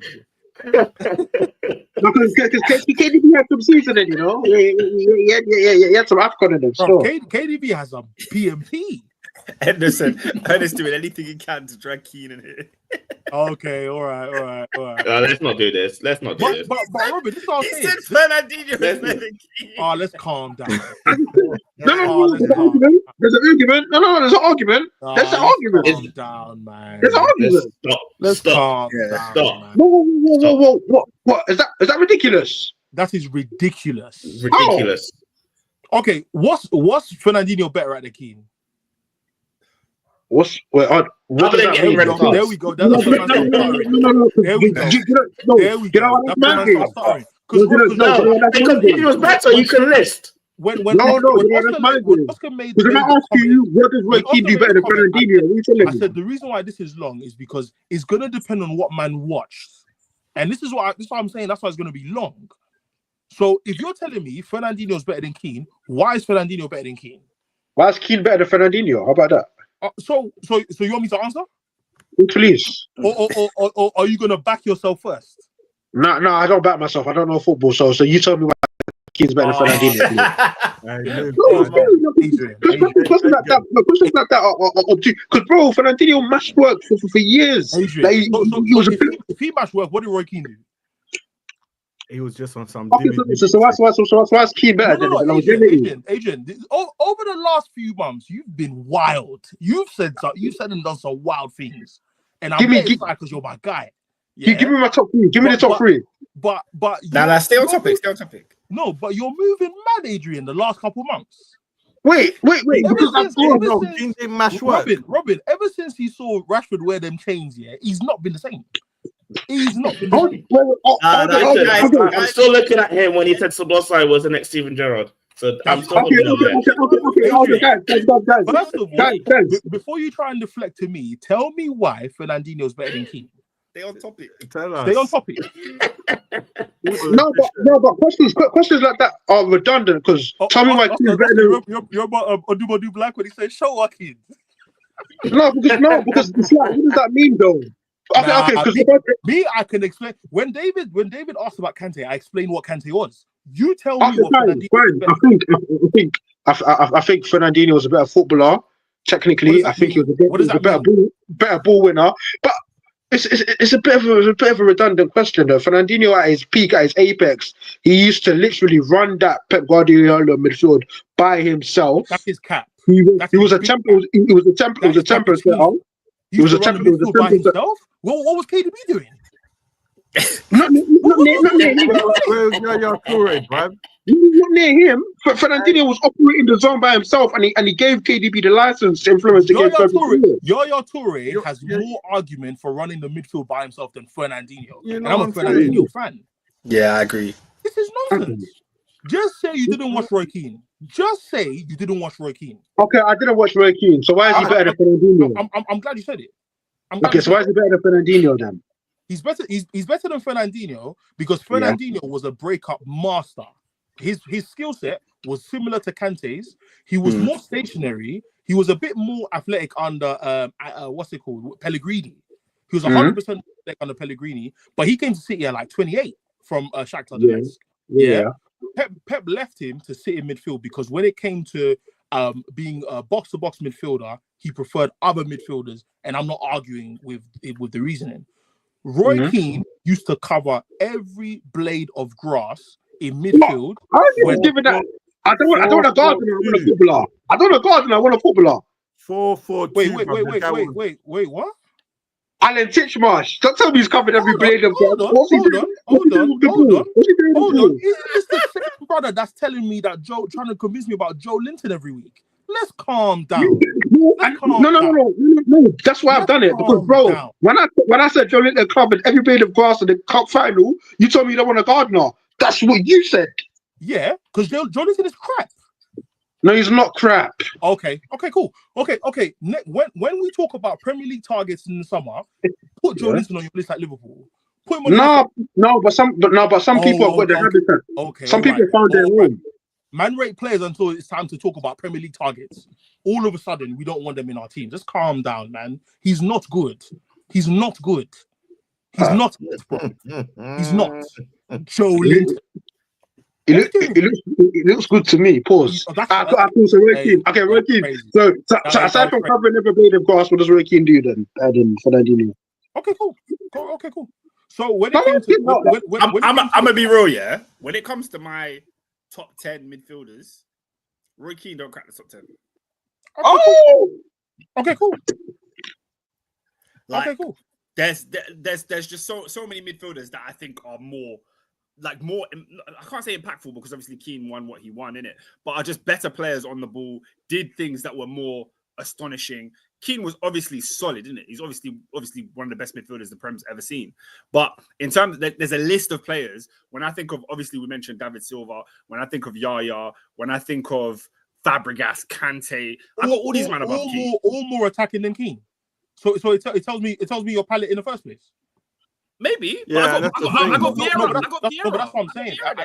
I don't think we're having a genuine conversation here because we're all going to be biased to, and even include myself, towards the type of midfielders we prefer. And I'm saying, let's not talk attacking then. Let's go to the ones that weren't further up the pitch. Let's talk about Oscar. That's not the point I'm making. Adrian and his cronies started mentioning Fernandinho. I asked man to explain why Fernandinho was better. Man said I didn't watch Keane. So is this a genuine conversation? No, it's not. No. I think Fernandinho was a better ball winner. No, SW6. I'm not gonna explain because all I need to know, and I had this conversation on Twitter the other day. Man did not watch Keane, and the PR for Keane isn't the same as other players. So when you're talking about the PR for Keane is high, let's not lie. Is he as a footballer? Oscar, let's be real. As a footballer, he was a ball 10 years later. That's what I was saying. I think it's as high as his level. Man rate Roy Keane the man more than they rate Roy Keane the player. But I agree with that. There's not a single player in that Man United treble-winning side that did not have PR on their side. They all had the PR. No. The level they were. No. What's Nicky Butt's PR? Nicky Nah, Buttman's not a starter, bro. He's a side man. We're lying. He's We are a side lying man. today. We're lying today if we say that the individual players, most of them had PR more than the group did. No, Yes, the they did. group had PR. The group had PR. Bro, The group Beckham had PR. Go on. Had PR. Go on. Keane had PR. Scholes had PR. Roy Keane did Roy Keane have PR as a player? Yeah. Yes. I don't know, man. Everything you're saying, the all-action midfield, him winning the game in I Juventus. I don't think Roy Keane. I don't think Roy Keane has PR as a footballer. I think he has PR as a man. I think people rate that he is a no-nonsense man. I don't think people rate Roy Keane the football because the evidence is here. Fernandinho over Roy Keane. Yeah, but that's just one man's opinion. Like everybody's gonna have different opinions. My point is, for example, I do think some of the other midfielders are. No. My point is, for example, like Yaya Toure. As much as I love Yaya Toure has PR for that one season. There's other guys that had longer seasons than him. But Keane never gave us a season like that. No, because we didn't watch Roy Keane. Nah, bro. We didn't. If Roy Keane never scored 20 goals in a season, he never did. Scoring 20. Oscar, we're gonna sit here and pretend that the main reason we don't rate Yaya Toure that season is because he scored 20 goals. No, but no. But there's other midfielders. Like Rodri has won a flipping Ballon d'Or, bro. And that's recency bias. That's recency bias. He won it last year. He deserved. Like he's been. No. We're having two different conversations. I am not saying Rodri doesn't deserve to win the Ballon d'Or. My point is, if somebody put Rodri higher than Roy Keane because he won a Ballon d'Or, I'm not surprised. No, the Ballon d'Or thing is irrelevant. I'm just talking about the player that Rodri is. If somebody said Rodri is better than Roy Keane, it's a fair argument. You can debate it. No. I'm not saying it's not a fair argument. I'm saying the PR that Roy Keane has is not more than Paul Scholes. Because people prefer attacking players. Huh? Scholes is better though. Mm-hmm. No, I think that's a debate. Scholes is a better midfielder than Keane. No, I think it's a debate. And I'm open for debates. I'm fine. And what I'm saying is the main crux of the point I'm making is let's just pretend. No, let's not pretend like we watched certain players that we didn't. I told man the year I started watching football. I'm not gonna pretend like I watched Del Piero. I'm not gonna pretend like I watched Baggio. I'm not gonna lie here. But what I'm saying is, Endo's coming here telling me I'm trying to squeeze Roy Keane in. I'm like, no, Roy Keane was cold. And that's it. The only Keane. Thank you. PR Keane has was Vieira. Thank you. That's the PR he has. Tell me people who have PR for Roy Keane that can describe how good of a player he was. Thank you. Wait. Whoa. Hang on a minute. Ain't that not scary then?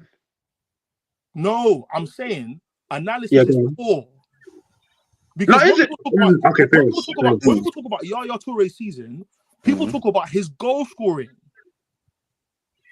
That's what they talk about. But the reason why I don't think it's fair is because you mentioned about us, people watching Roy Keane when Vieira played in the same era, and the PR is there. The PR is there. My argument for the PR being there for Vieira is that people thought, and I think the consensus is right, that Arsenal played the best football in the Premier League, and Vieira could play football. So I think the PR is there for a reason. And I don't deny the PR for Roy Keane. So for Vieira, I think he's deserving of it. I think he's deserving of the way people talk about him. I'm saying people say Vieira and Rob Keane because they can't articulate why Roy Keane is a legend, and if they're younger, they'll dismiss why everyone else calls him a legend. That's what I'm saying. Because Fernandinho and Roy Keane, I'm so sorry, is madness. To me, it's madness. But hey, that's just me. I hear it. To wrap this up, I think me and Ernest have made it clear that KDB. Also, was it me and Adrian? I can't remember. I don't know. I don't want to put words in people's mouths. You and Ernest said that they're number one. Someone agreed with me that KDB is number one. Robin, what number would you have KDB at? As an AM? Midfielder. Number two. Number two behind Scholes. No, I would. After everything, because I even think, like we talked about it earlier, like Scholes as a player, you mentioned he won 6 titles and including the treble. Scholes won 11, including the treble. And the way he went about with it, that's not like acts like Paul Scholes is nothing. One of the most elite players that play for Manchester United all the time. I think they can go toe to toe. I think there's a debate, but for me, Scholes edged it better. I'm not saying he's way better. That's just my opinion there. Nah, that's fair. I think everybody knows my opinion on Scholes, so I won't say anything. David, you got any last thoughts on KDB? Number one. Number uno, It's weird though, because I didn't expect this many people to have KDB at number one. It's almost like he doesn't get that level of flowers. Like we all know KDB is great, but I was expecting some of you to say maybe top. No. What? He's an elite player, world class, one of the greatest midfields. So of all time. I think there's a debate. That's not what I said. I think there's a debate about like Gerrard, KDB, Kante, Lampard. I think there's some names that some people say I might be waffling, but there's some names in there that I think a conversation can be had to decipher what metrics they're going to use to say who's better, who's not, etc., etc. But I think most people, that's the Ballon d'Or shows it every year, most people have an affinity for offense. And I think because of that, KDB will probably be a lot of people's number one, and also because of recency bias, because we're living in the KDB era currently. And yes, there's like arguments you can have where you can say, you know what, I'm not arguing with somebody saying he's number one. I don't think it's a bad take. I don't think it's a bad take at all. I think Scholes being number one is a bad take. I think Keane being number one is a bad take. I think Lampard being number one is a bad take. I think that when it comes to just like actual footballing ability, being able to shift the ball, being able to manipulate the ball, tight areas, receive it, lay it off, long range passes, diags, all the things that we rate like your Iniestas for. I think KDB. I think he's there. He's there, man. He's there. I'd agree with your hypothesis, Ernest, because I think I generally do have a bias towards attackers, just because I think they make the game. 100%. I think, so I have a bias, and I don't like. How can I feel? I won't hide it. Be like, No, I don't think it's a bad. Yeah. I think it's normal to say I watch football to be entertained. I think it's normal. And I think I suppose, yeah. It's normal. I wouldn't even put it from an entertainment standpoint. I just put it like you have to win the game. No. My point is like as much as you guys know, I love midfielders. Like Carrick is by far. No, I don't know by far, but he's one of my, if not my favorite Man United midfielder. Like, like you like the guy who gets the ball. That football is about taking the ball from one goalkeeper to the other, and the guy who does that best is the best. So if it's about like like real talk, like if it's an attacking midfielder, if it's somebody who's progressing the ball, these are all things we respect. Scholes' number is not a bad take. Gerrard isn't in the column for me. You can't even give me a one. SW, I think you know what, I'll be honest. That's crazy to me. I don't think so. I think it's bang on. No, because it's harsh. I think the Premier League title thing. I think it's such a harsh metric because some guys were quality, man. It's just not your time. It wasn't your thing, man. No, I'm sorry. At least, but you got to give me one Premier League, man. For me to call you the greatest in the competition's history. And one to two once. Football's not Wimbledon. Can't do it. It's a team. It's a team sport, man. Wimbledon, what's that? God, seriously. Hey, John, go to bed. Go to bed. Go to bed. No, because guys, okay, like, here's why I say that. Because if you ask me personally, in my heart of hearts, let's just say hypothetically, I said Steven Gerrard is a better player than KDB. That's one thing, right? But if we're talking about their impacts on the Premier League, then I'm so sorry. If KDB's won 6 and Steven Gerrard has won 0, I can't, in good faith, put Steven Gerrard number one ahead of him. Fantastic point. Endo makes a fantastic point that it's so weak because Harry Kane is top 3 Prem strikers all time. He hasn't won a title. Facts. Is he number one though? But is he number one? No. I'm not saying he's number one. I'm saying that ultimately That's the Gerrard point. He can't be number one either. But it's not. If Harry Kane could have won 3 Premier Leagues, he's still not number one. Yeah, everyone was still. Yeah, exactly. Harry Kane ain't number one with 3 Prem titles. They'll still give it to who you lot. I'm assuming we're going TT here. Yeah. No, but also with the Shearer thing, because Shearer scored the most and Henry was a better player point by period, so it's tough. So because there's a team. Yeah, however, you're saying somebody else, not Harry Kane. But that's what. Yeah, for me, Kane and Shearer are the ones that are fighting. Wayne Rooney and Henry are above him. Adrian, quick question: Who you got higher, Lampard or Gerrard? I always believe Gerrard was a better player, but if we're talking where's this Prem stuff then? Lampard's higher in the Prem rankings than Gerrard, in my opinion. I didn't say it, boy. You said it. Fair enough, man. No. Gerrard is the better player. Like if you're asking me who I'd pick on my team, Steven Gerrard every day of the week. But I'm so sorry. Like if we're looking at impacts and leaving a dent in the competition, if you've not even won it once. Okay, and there's a debate. There's a debate between you and a certain man. I can't put you ahead of a certain man. I can't. Here's what I'll concede. I think if we're talking about greatness, I'm not arguing with Adrian and SW6's point, but I think I just look at things from and maybe it's my bias. I look at things from ability and performance and what you contributed in the game. That guy carried. Bro, allow you man need to allow it. Yeah, I have an affinity for players that carry teams, man. He carried some garbage teams to trophy. Yeah, but carry to what though? Like ultimately, football's about winning. But Lampard has won 3 Premier Leagues.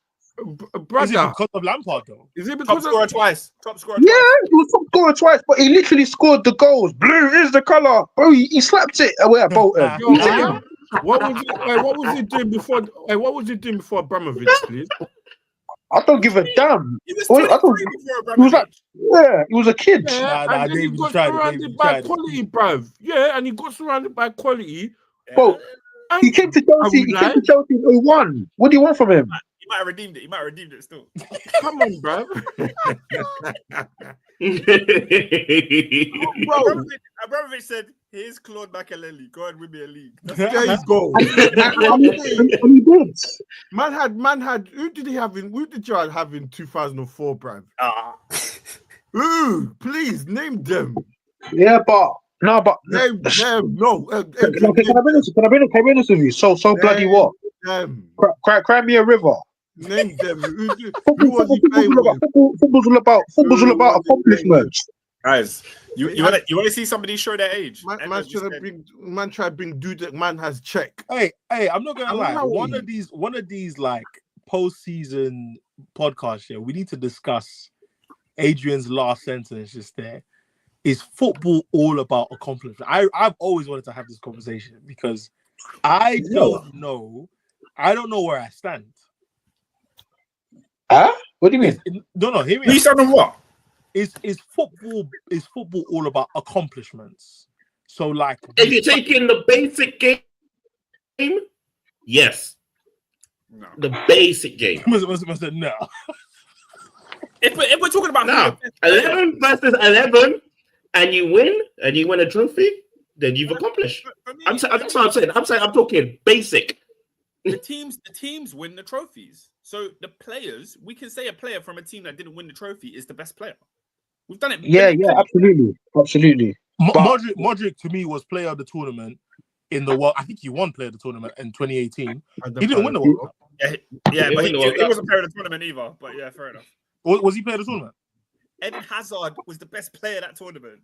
Hazard slapped that tournament. Oh my god. Yeah, to be fair, he did.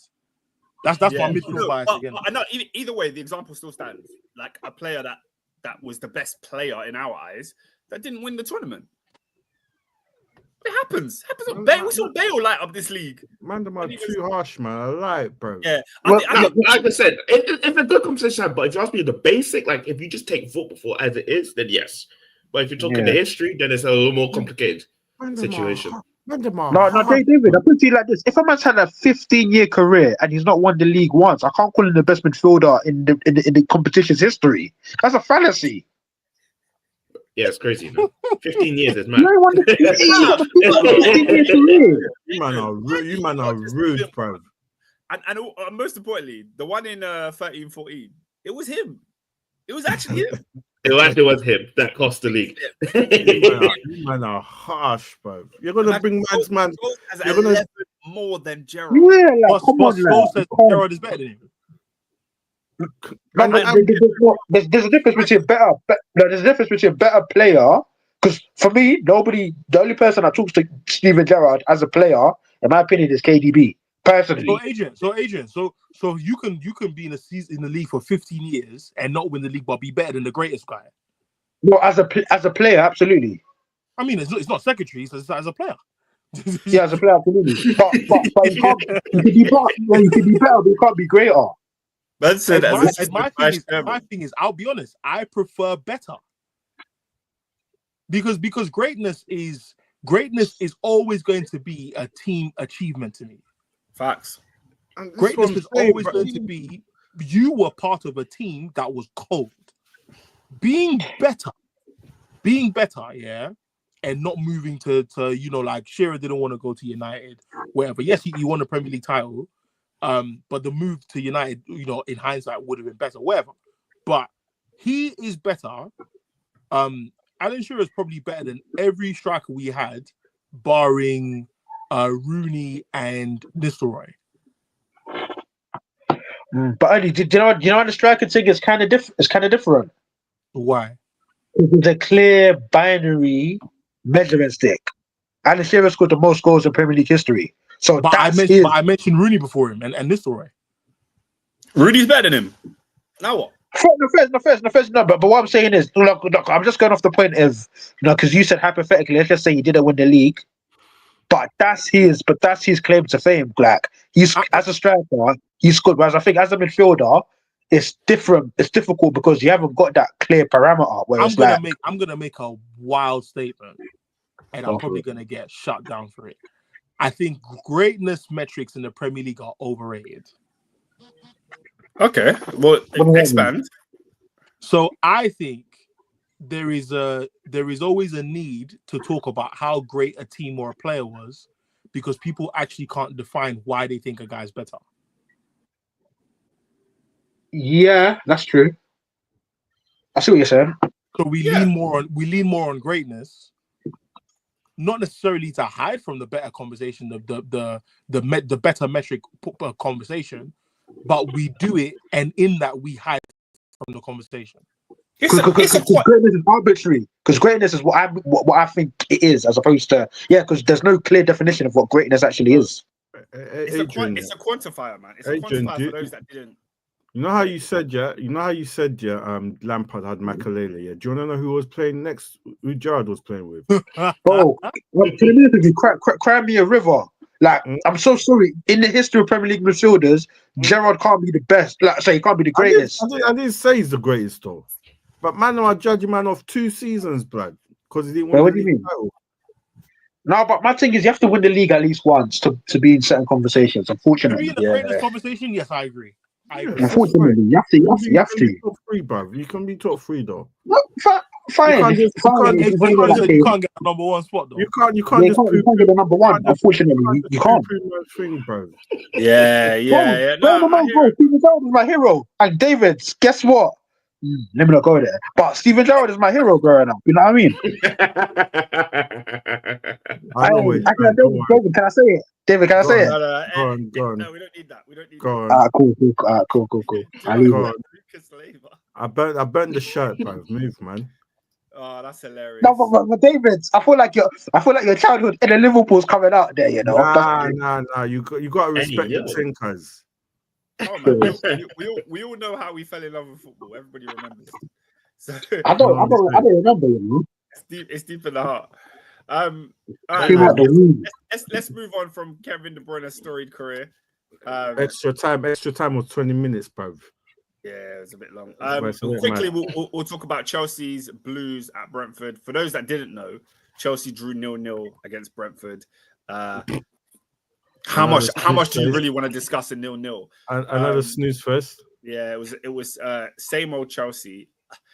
We started, with Palmer on the bench, Jackson on the bench, Neto on the bench. Oscar, sorry to cut you. Newcastle are level on points with you. Yes, I'm aware of that. I'm aware with a game in hand.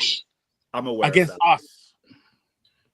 Yeah, that's what I said. You might finish in fifth. It's not a foregone conclusion. You got business to handle. We're in a dogfight. We're in a dogfight in the midst of it. We are scrapping it for top 4. Yeah, just like what Gerrard was doing most of his career. That's what we're doing now. Hey. Wow.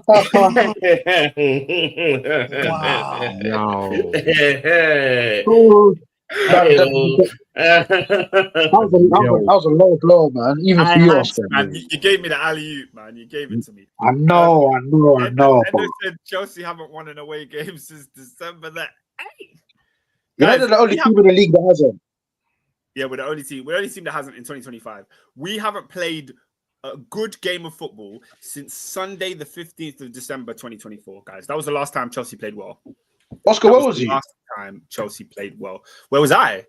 Yeah, was he in the ground or what was he dealing with? Yeah, I was in the ground actually. That was Chelsea versus Brentford, the reverse fixture of this weekend. We won 2-1, and even then we didn't even play that great. That's just the last time I was happy. I just remember. Yeah, I understand. Yeah, but no, we've been really poor, and I think this game, Maresca tried to rotate in it. He tried to save some of the players for Thursday, so he didn't play Palmer, didn't play Jackson, and we went up there with Nkunku and guys. Sancho needs to never start for Chelsea again. That's just my thing. He can come off the bench. He can hold the ball when we're winning. But starting game, let me rephrase that. Maybe he can start at home because at home he's comfortable. He's near Kennett and he can do what he likes. But away from home, when there's serious tasks, when there's fullbacks you have to take on, when there's antagonizing crowds, he just wants to chill by the wall. He doesn't want to do anything. He's not on it. So keep Sancho on the bench. And Nkunku, guys, you guys know how I defended Nkunku. I have. Mm-hmm.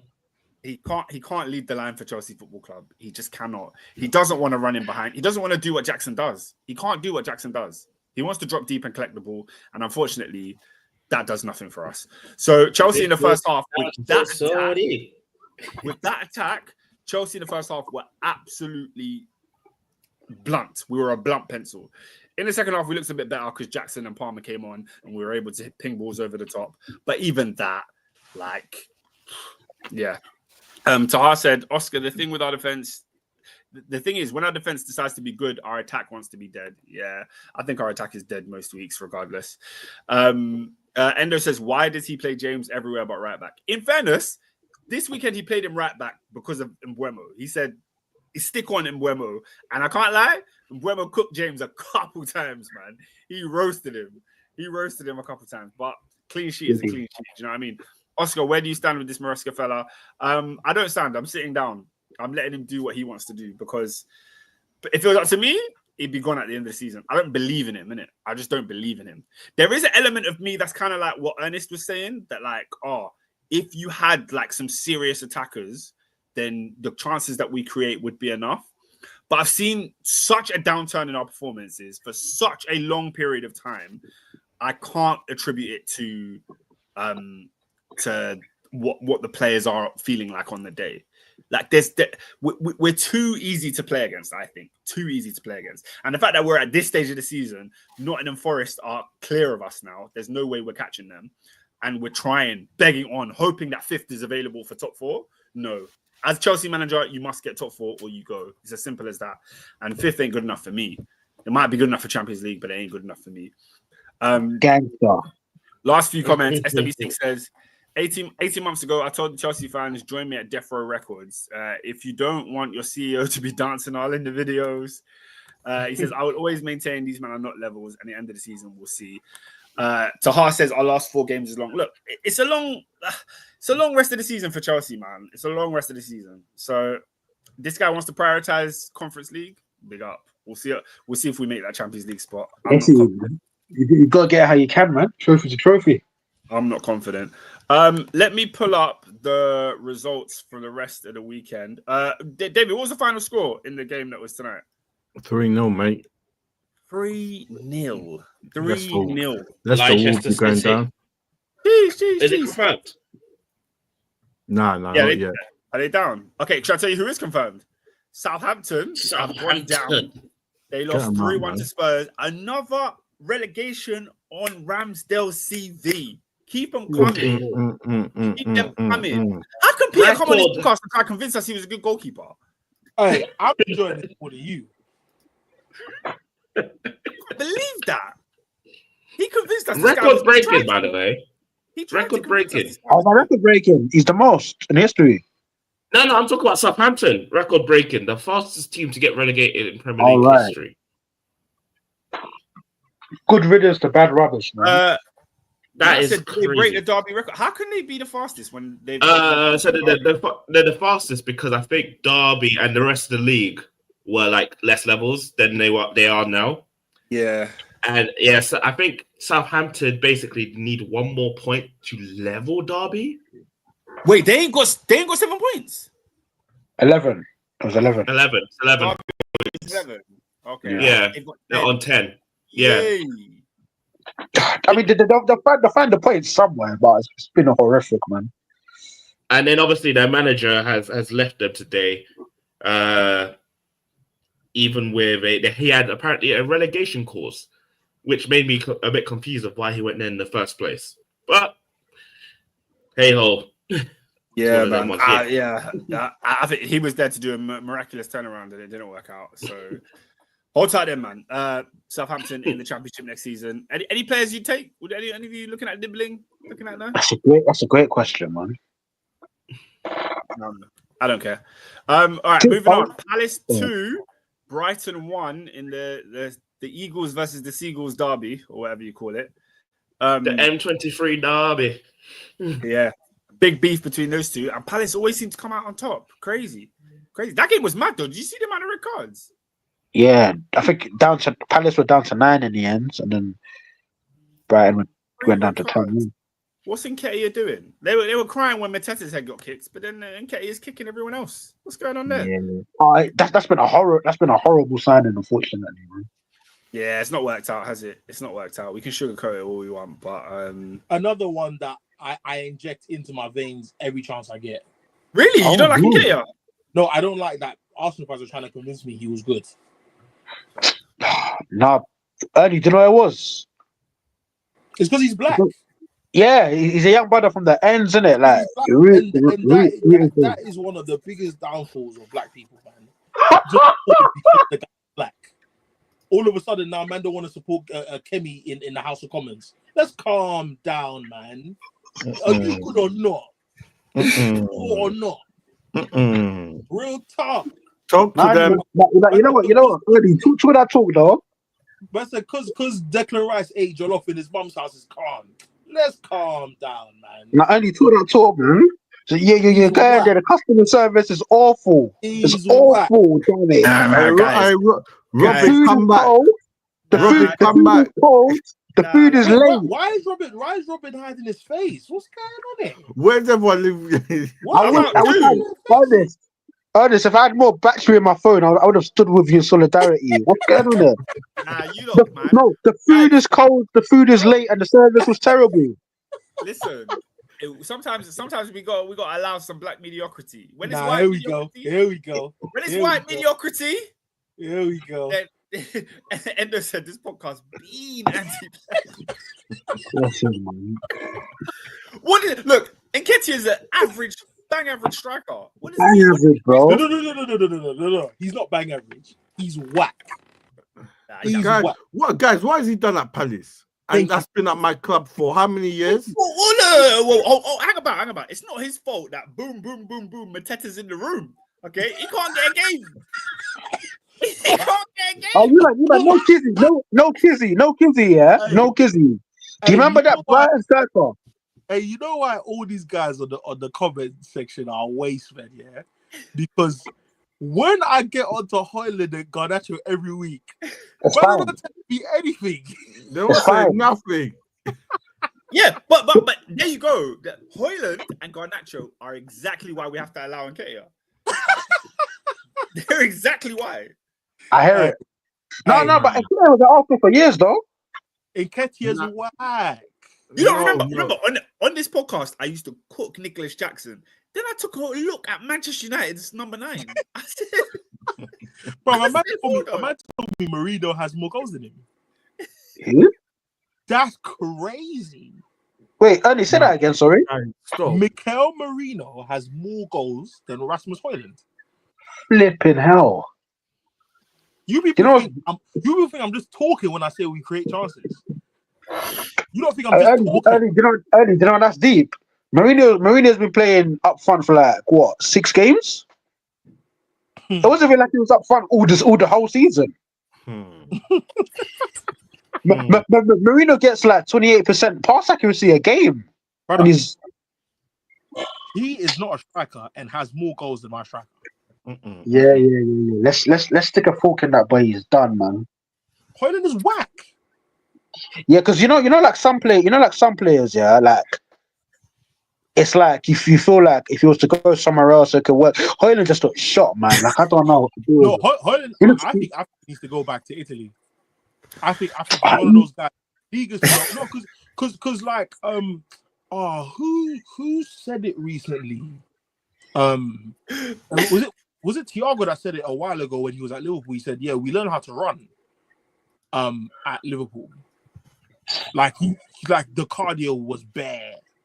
Thiago nothing. His body broke down. Doing a damn thing. He played 1 game last season. Ernest, Yeah. you know you said Højlund needs to go back to Italy. Yeah. You know his last season at Atalanta, he scored 9 goals. Oscar. People, and you spent how much money on him? You don't slap 70 mil on 9 goals. Oh god. Furthermore, guys, yeah. You know the problem. You know in any equation in life, do you know what the answer always is? What's that? Manchester United. In fact, I'm not going to say a bad word about Rasmus Højlund again, because at the age of 19, you plucked him out of Italy where he scored 9 goals in 6 months. What the hell did you think was going to happen when you signed him? You think he was going to score 15 all of a sudden or 20? Yeah, but I didn't sign him. Screw United, man. Ruined the poor boy.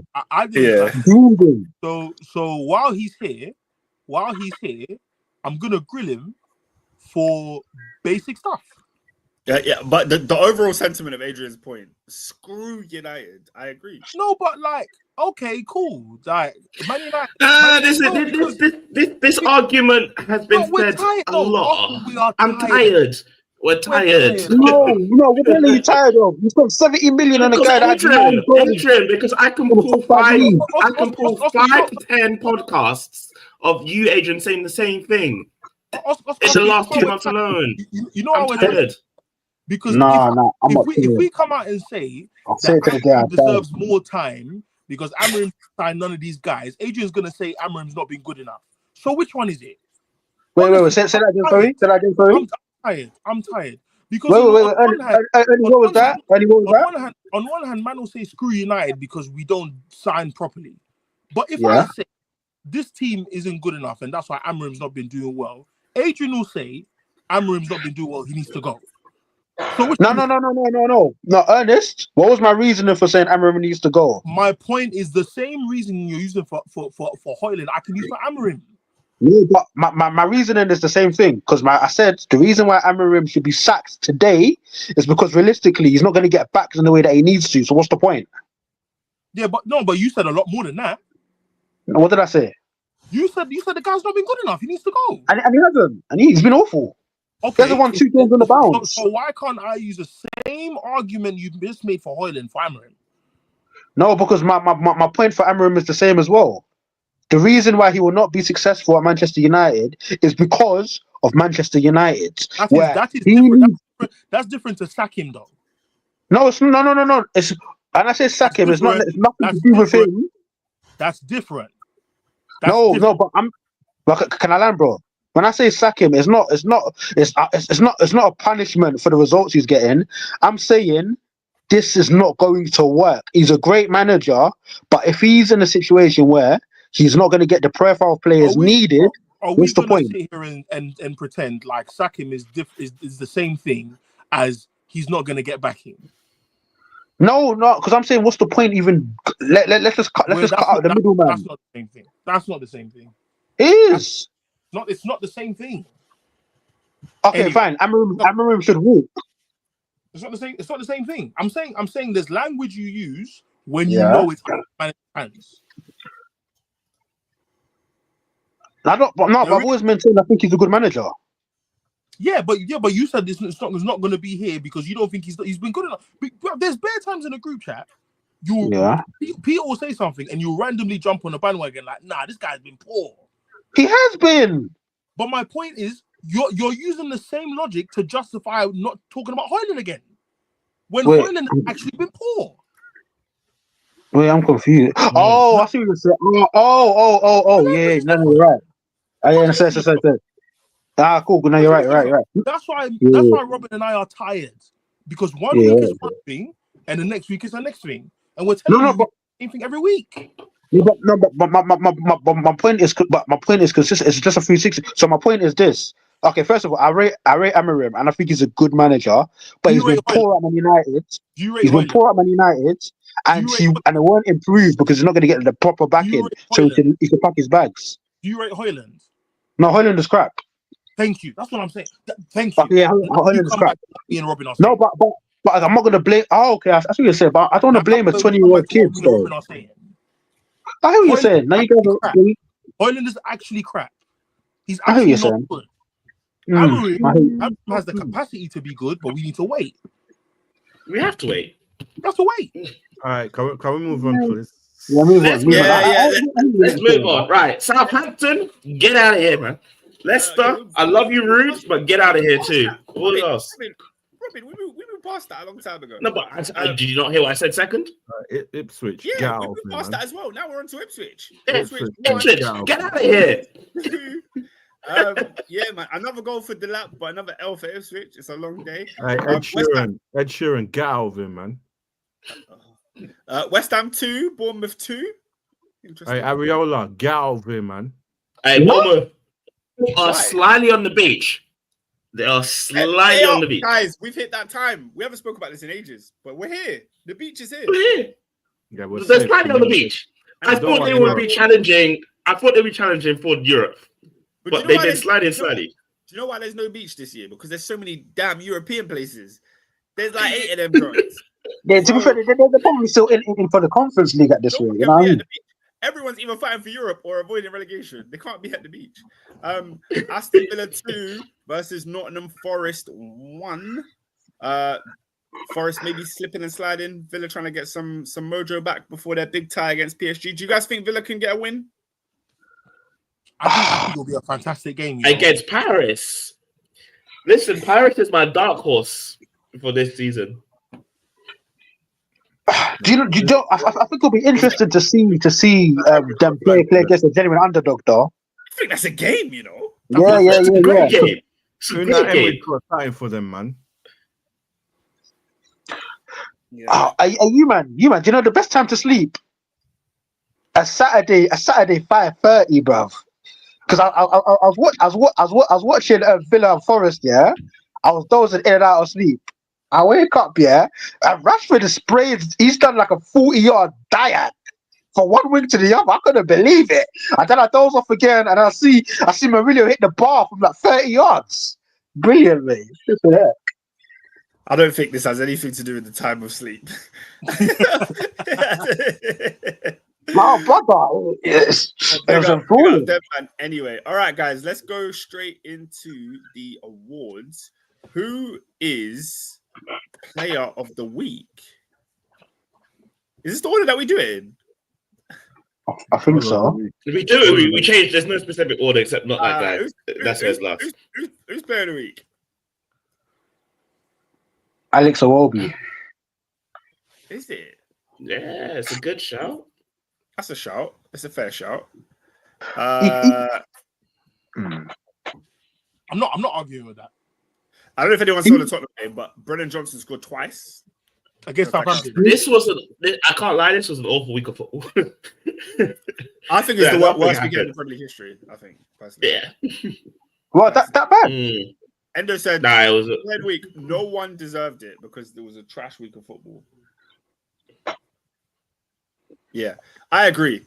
And they don't say that because they can say no one deserves the league this season. It's just a trashy year. Yeah, I'd agree. Oh, another angle. Ooh. I'd agree with that too. Yeah, so let's give people their flowers, man. I'd agree with that too. I'm gonna give it to Brennan Johnson. He scored twice. I didn't watch the game, but big up him. Nah, it's Southampton. Nah, Oscar Southampton, man. I hear it, but 2 goals is 2 goals. Nah, I mean, guys. Adrian's shout for Iwobi makes more sense. Fair. Oh my God, guys. So you see how if Bournemouth were on the beach, where are Southampton players going to be from now to the end of the season? From their managers, cut.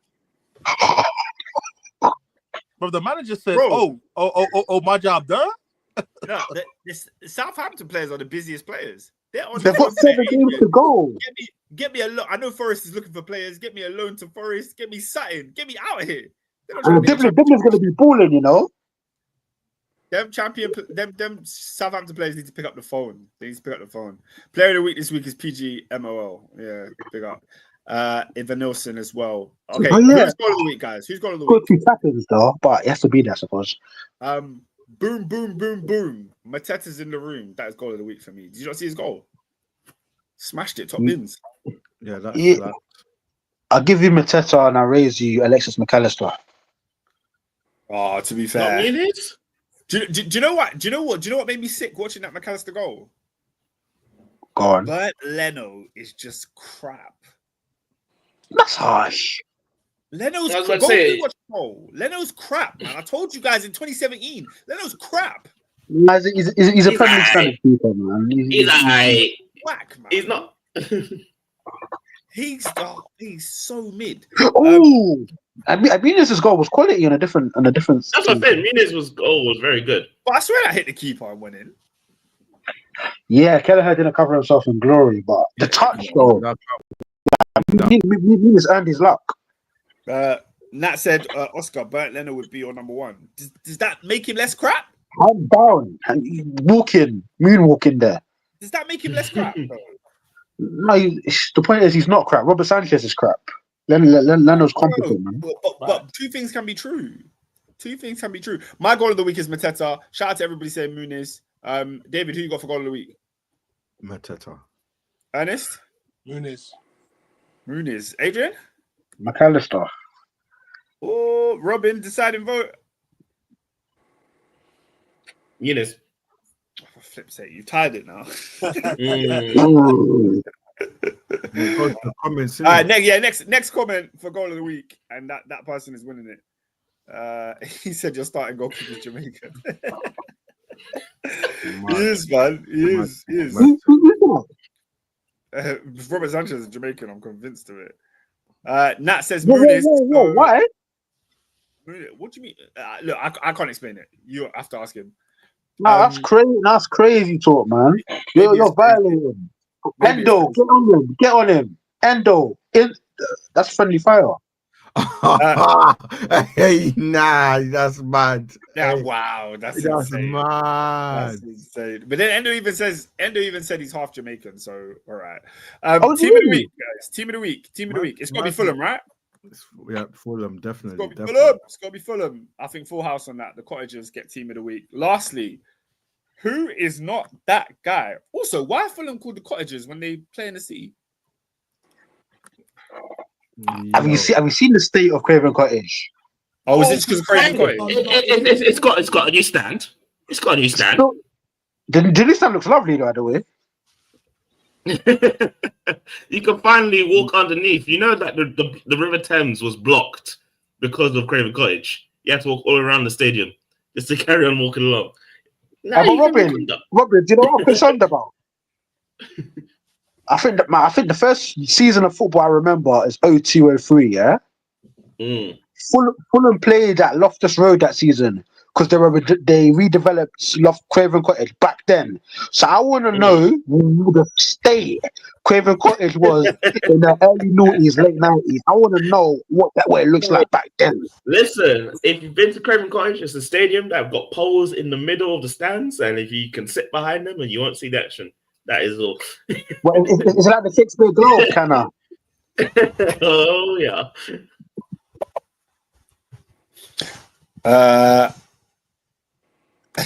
Yeah, Craven Cottage is a shocker. Who's not that guy, ladies and gentlemen? Come on, there's got to be someone this week. Who's not that guy? Who is not that guy?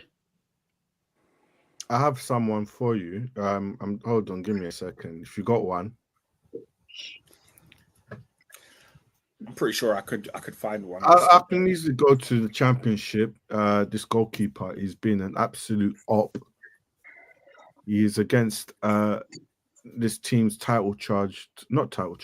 promotion charge to the Premier League. Ilan Medzlia of Leeds. You're not that good, bro. Oh, yes. Yes, he's not that guy. I don't want to see Leeds back in the Prem. I'll be very honest. The only reason Peter rated him because he was friends and he was 19 years old. Guys, that's literally the only thing. Guys. What did Meslier do? What has he done? What has he not done? He's not saving Leeds. Costing them 3 points, mate. They're trying to get that automatic promotion now. They're in third. Peter was a fan of him, no? Yeah. Peter was his uncle. Goalkeepers. Listen, goalkeeper Ernest, union. If there's a crime at Top 4 podcast, Peter is always at the scene. Always. But you know what it is? You know I don't like. You might not call him out. I did. On his goalkeeper talk, I've called him out. When he was doing his Champions Elect, I called him out.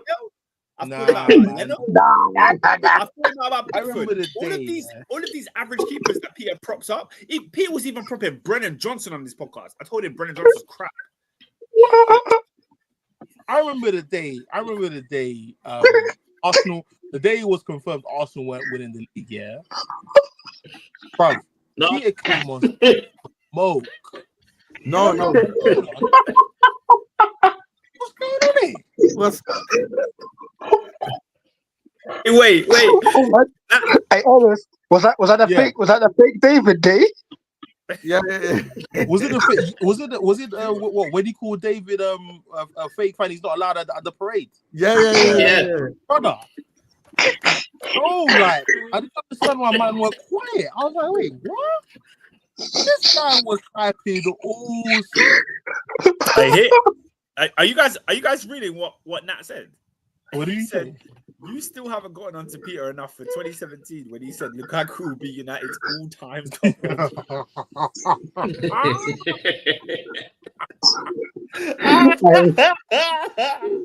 Now you know what? Peter is the defender of mid all day long.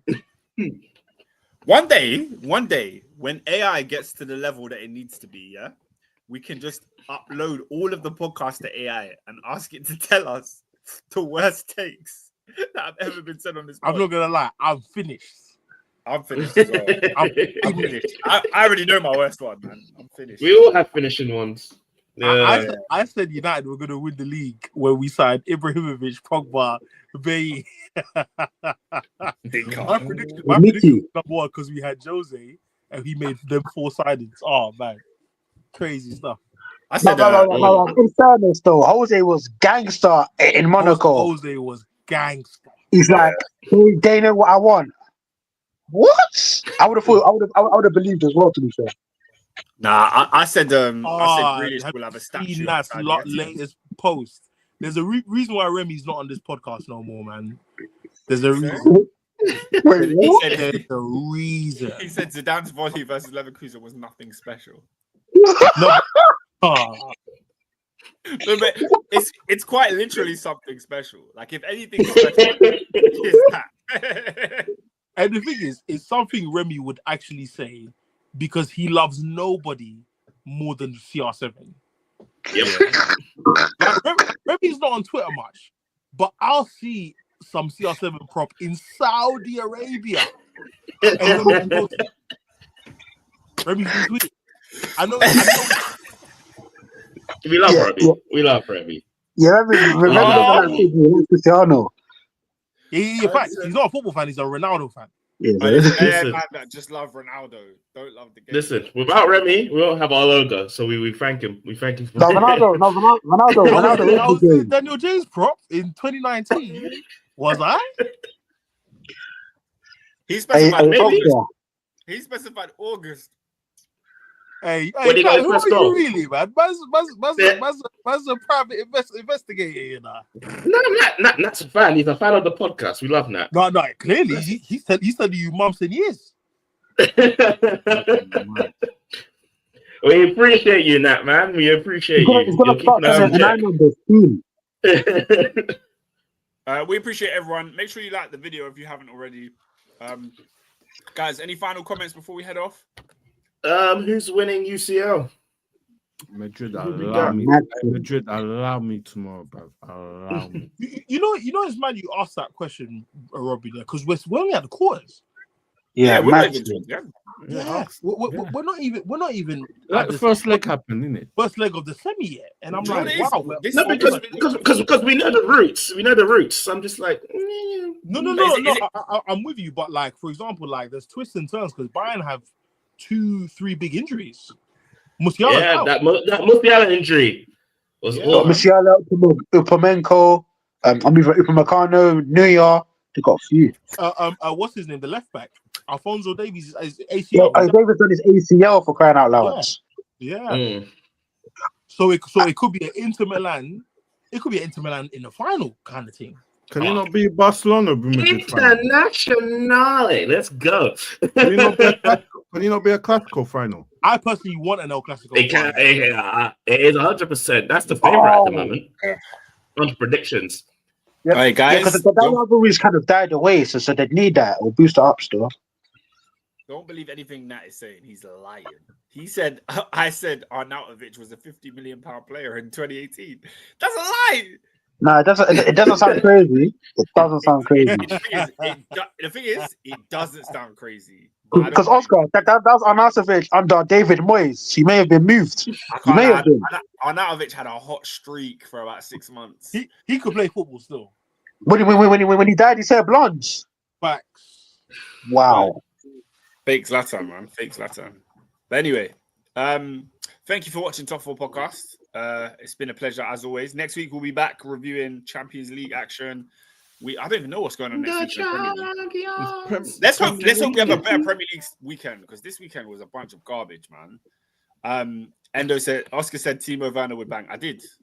To be fair, I thought so as well. Yeah. Shoot me. I did not. And the bro.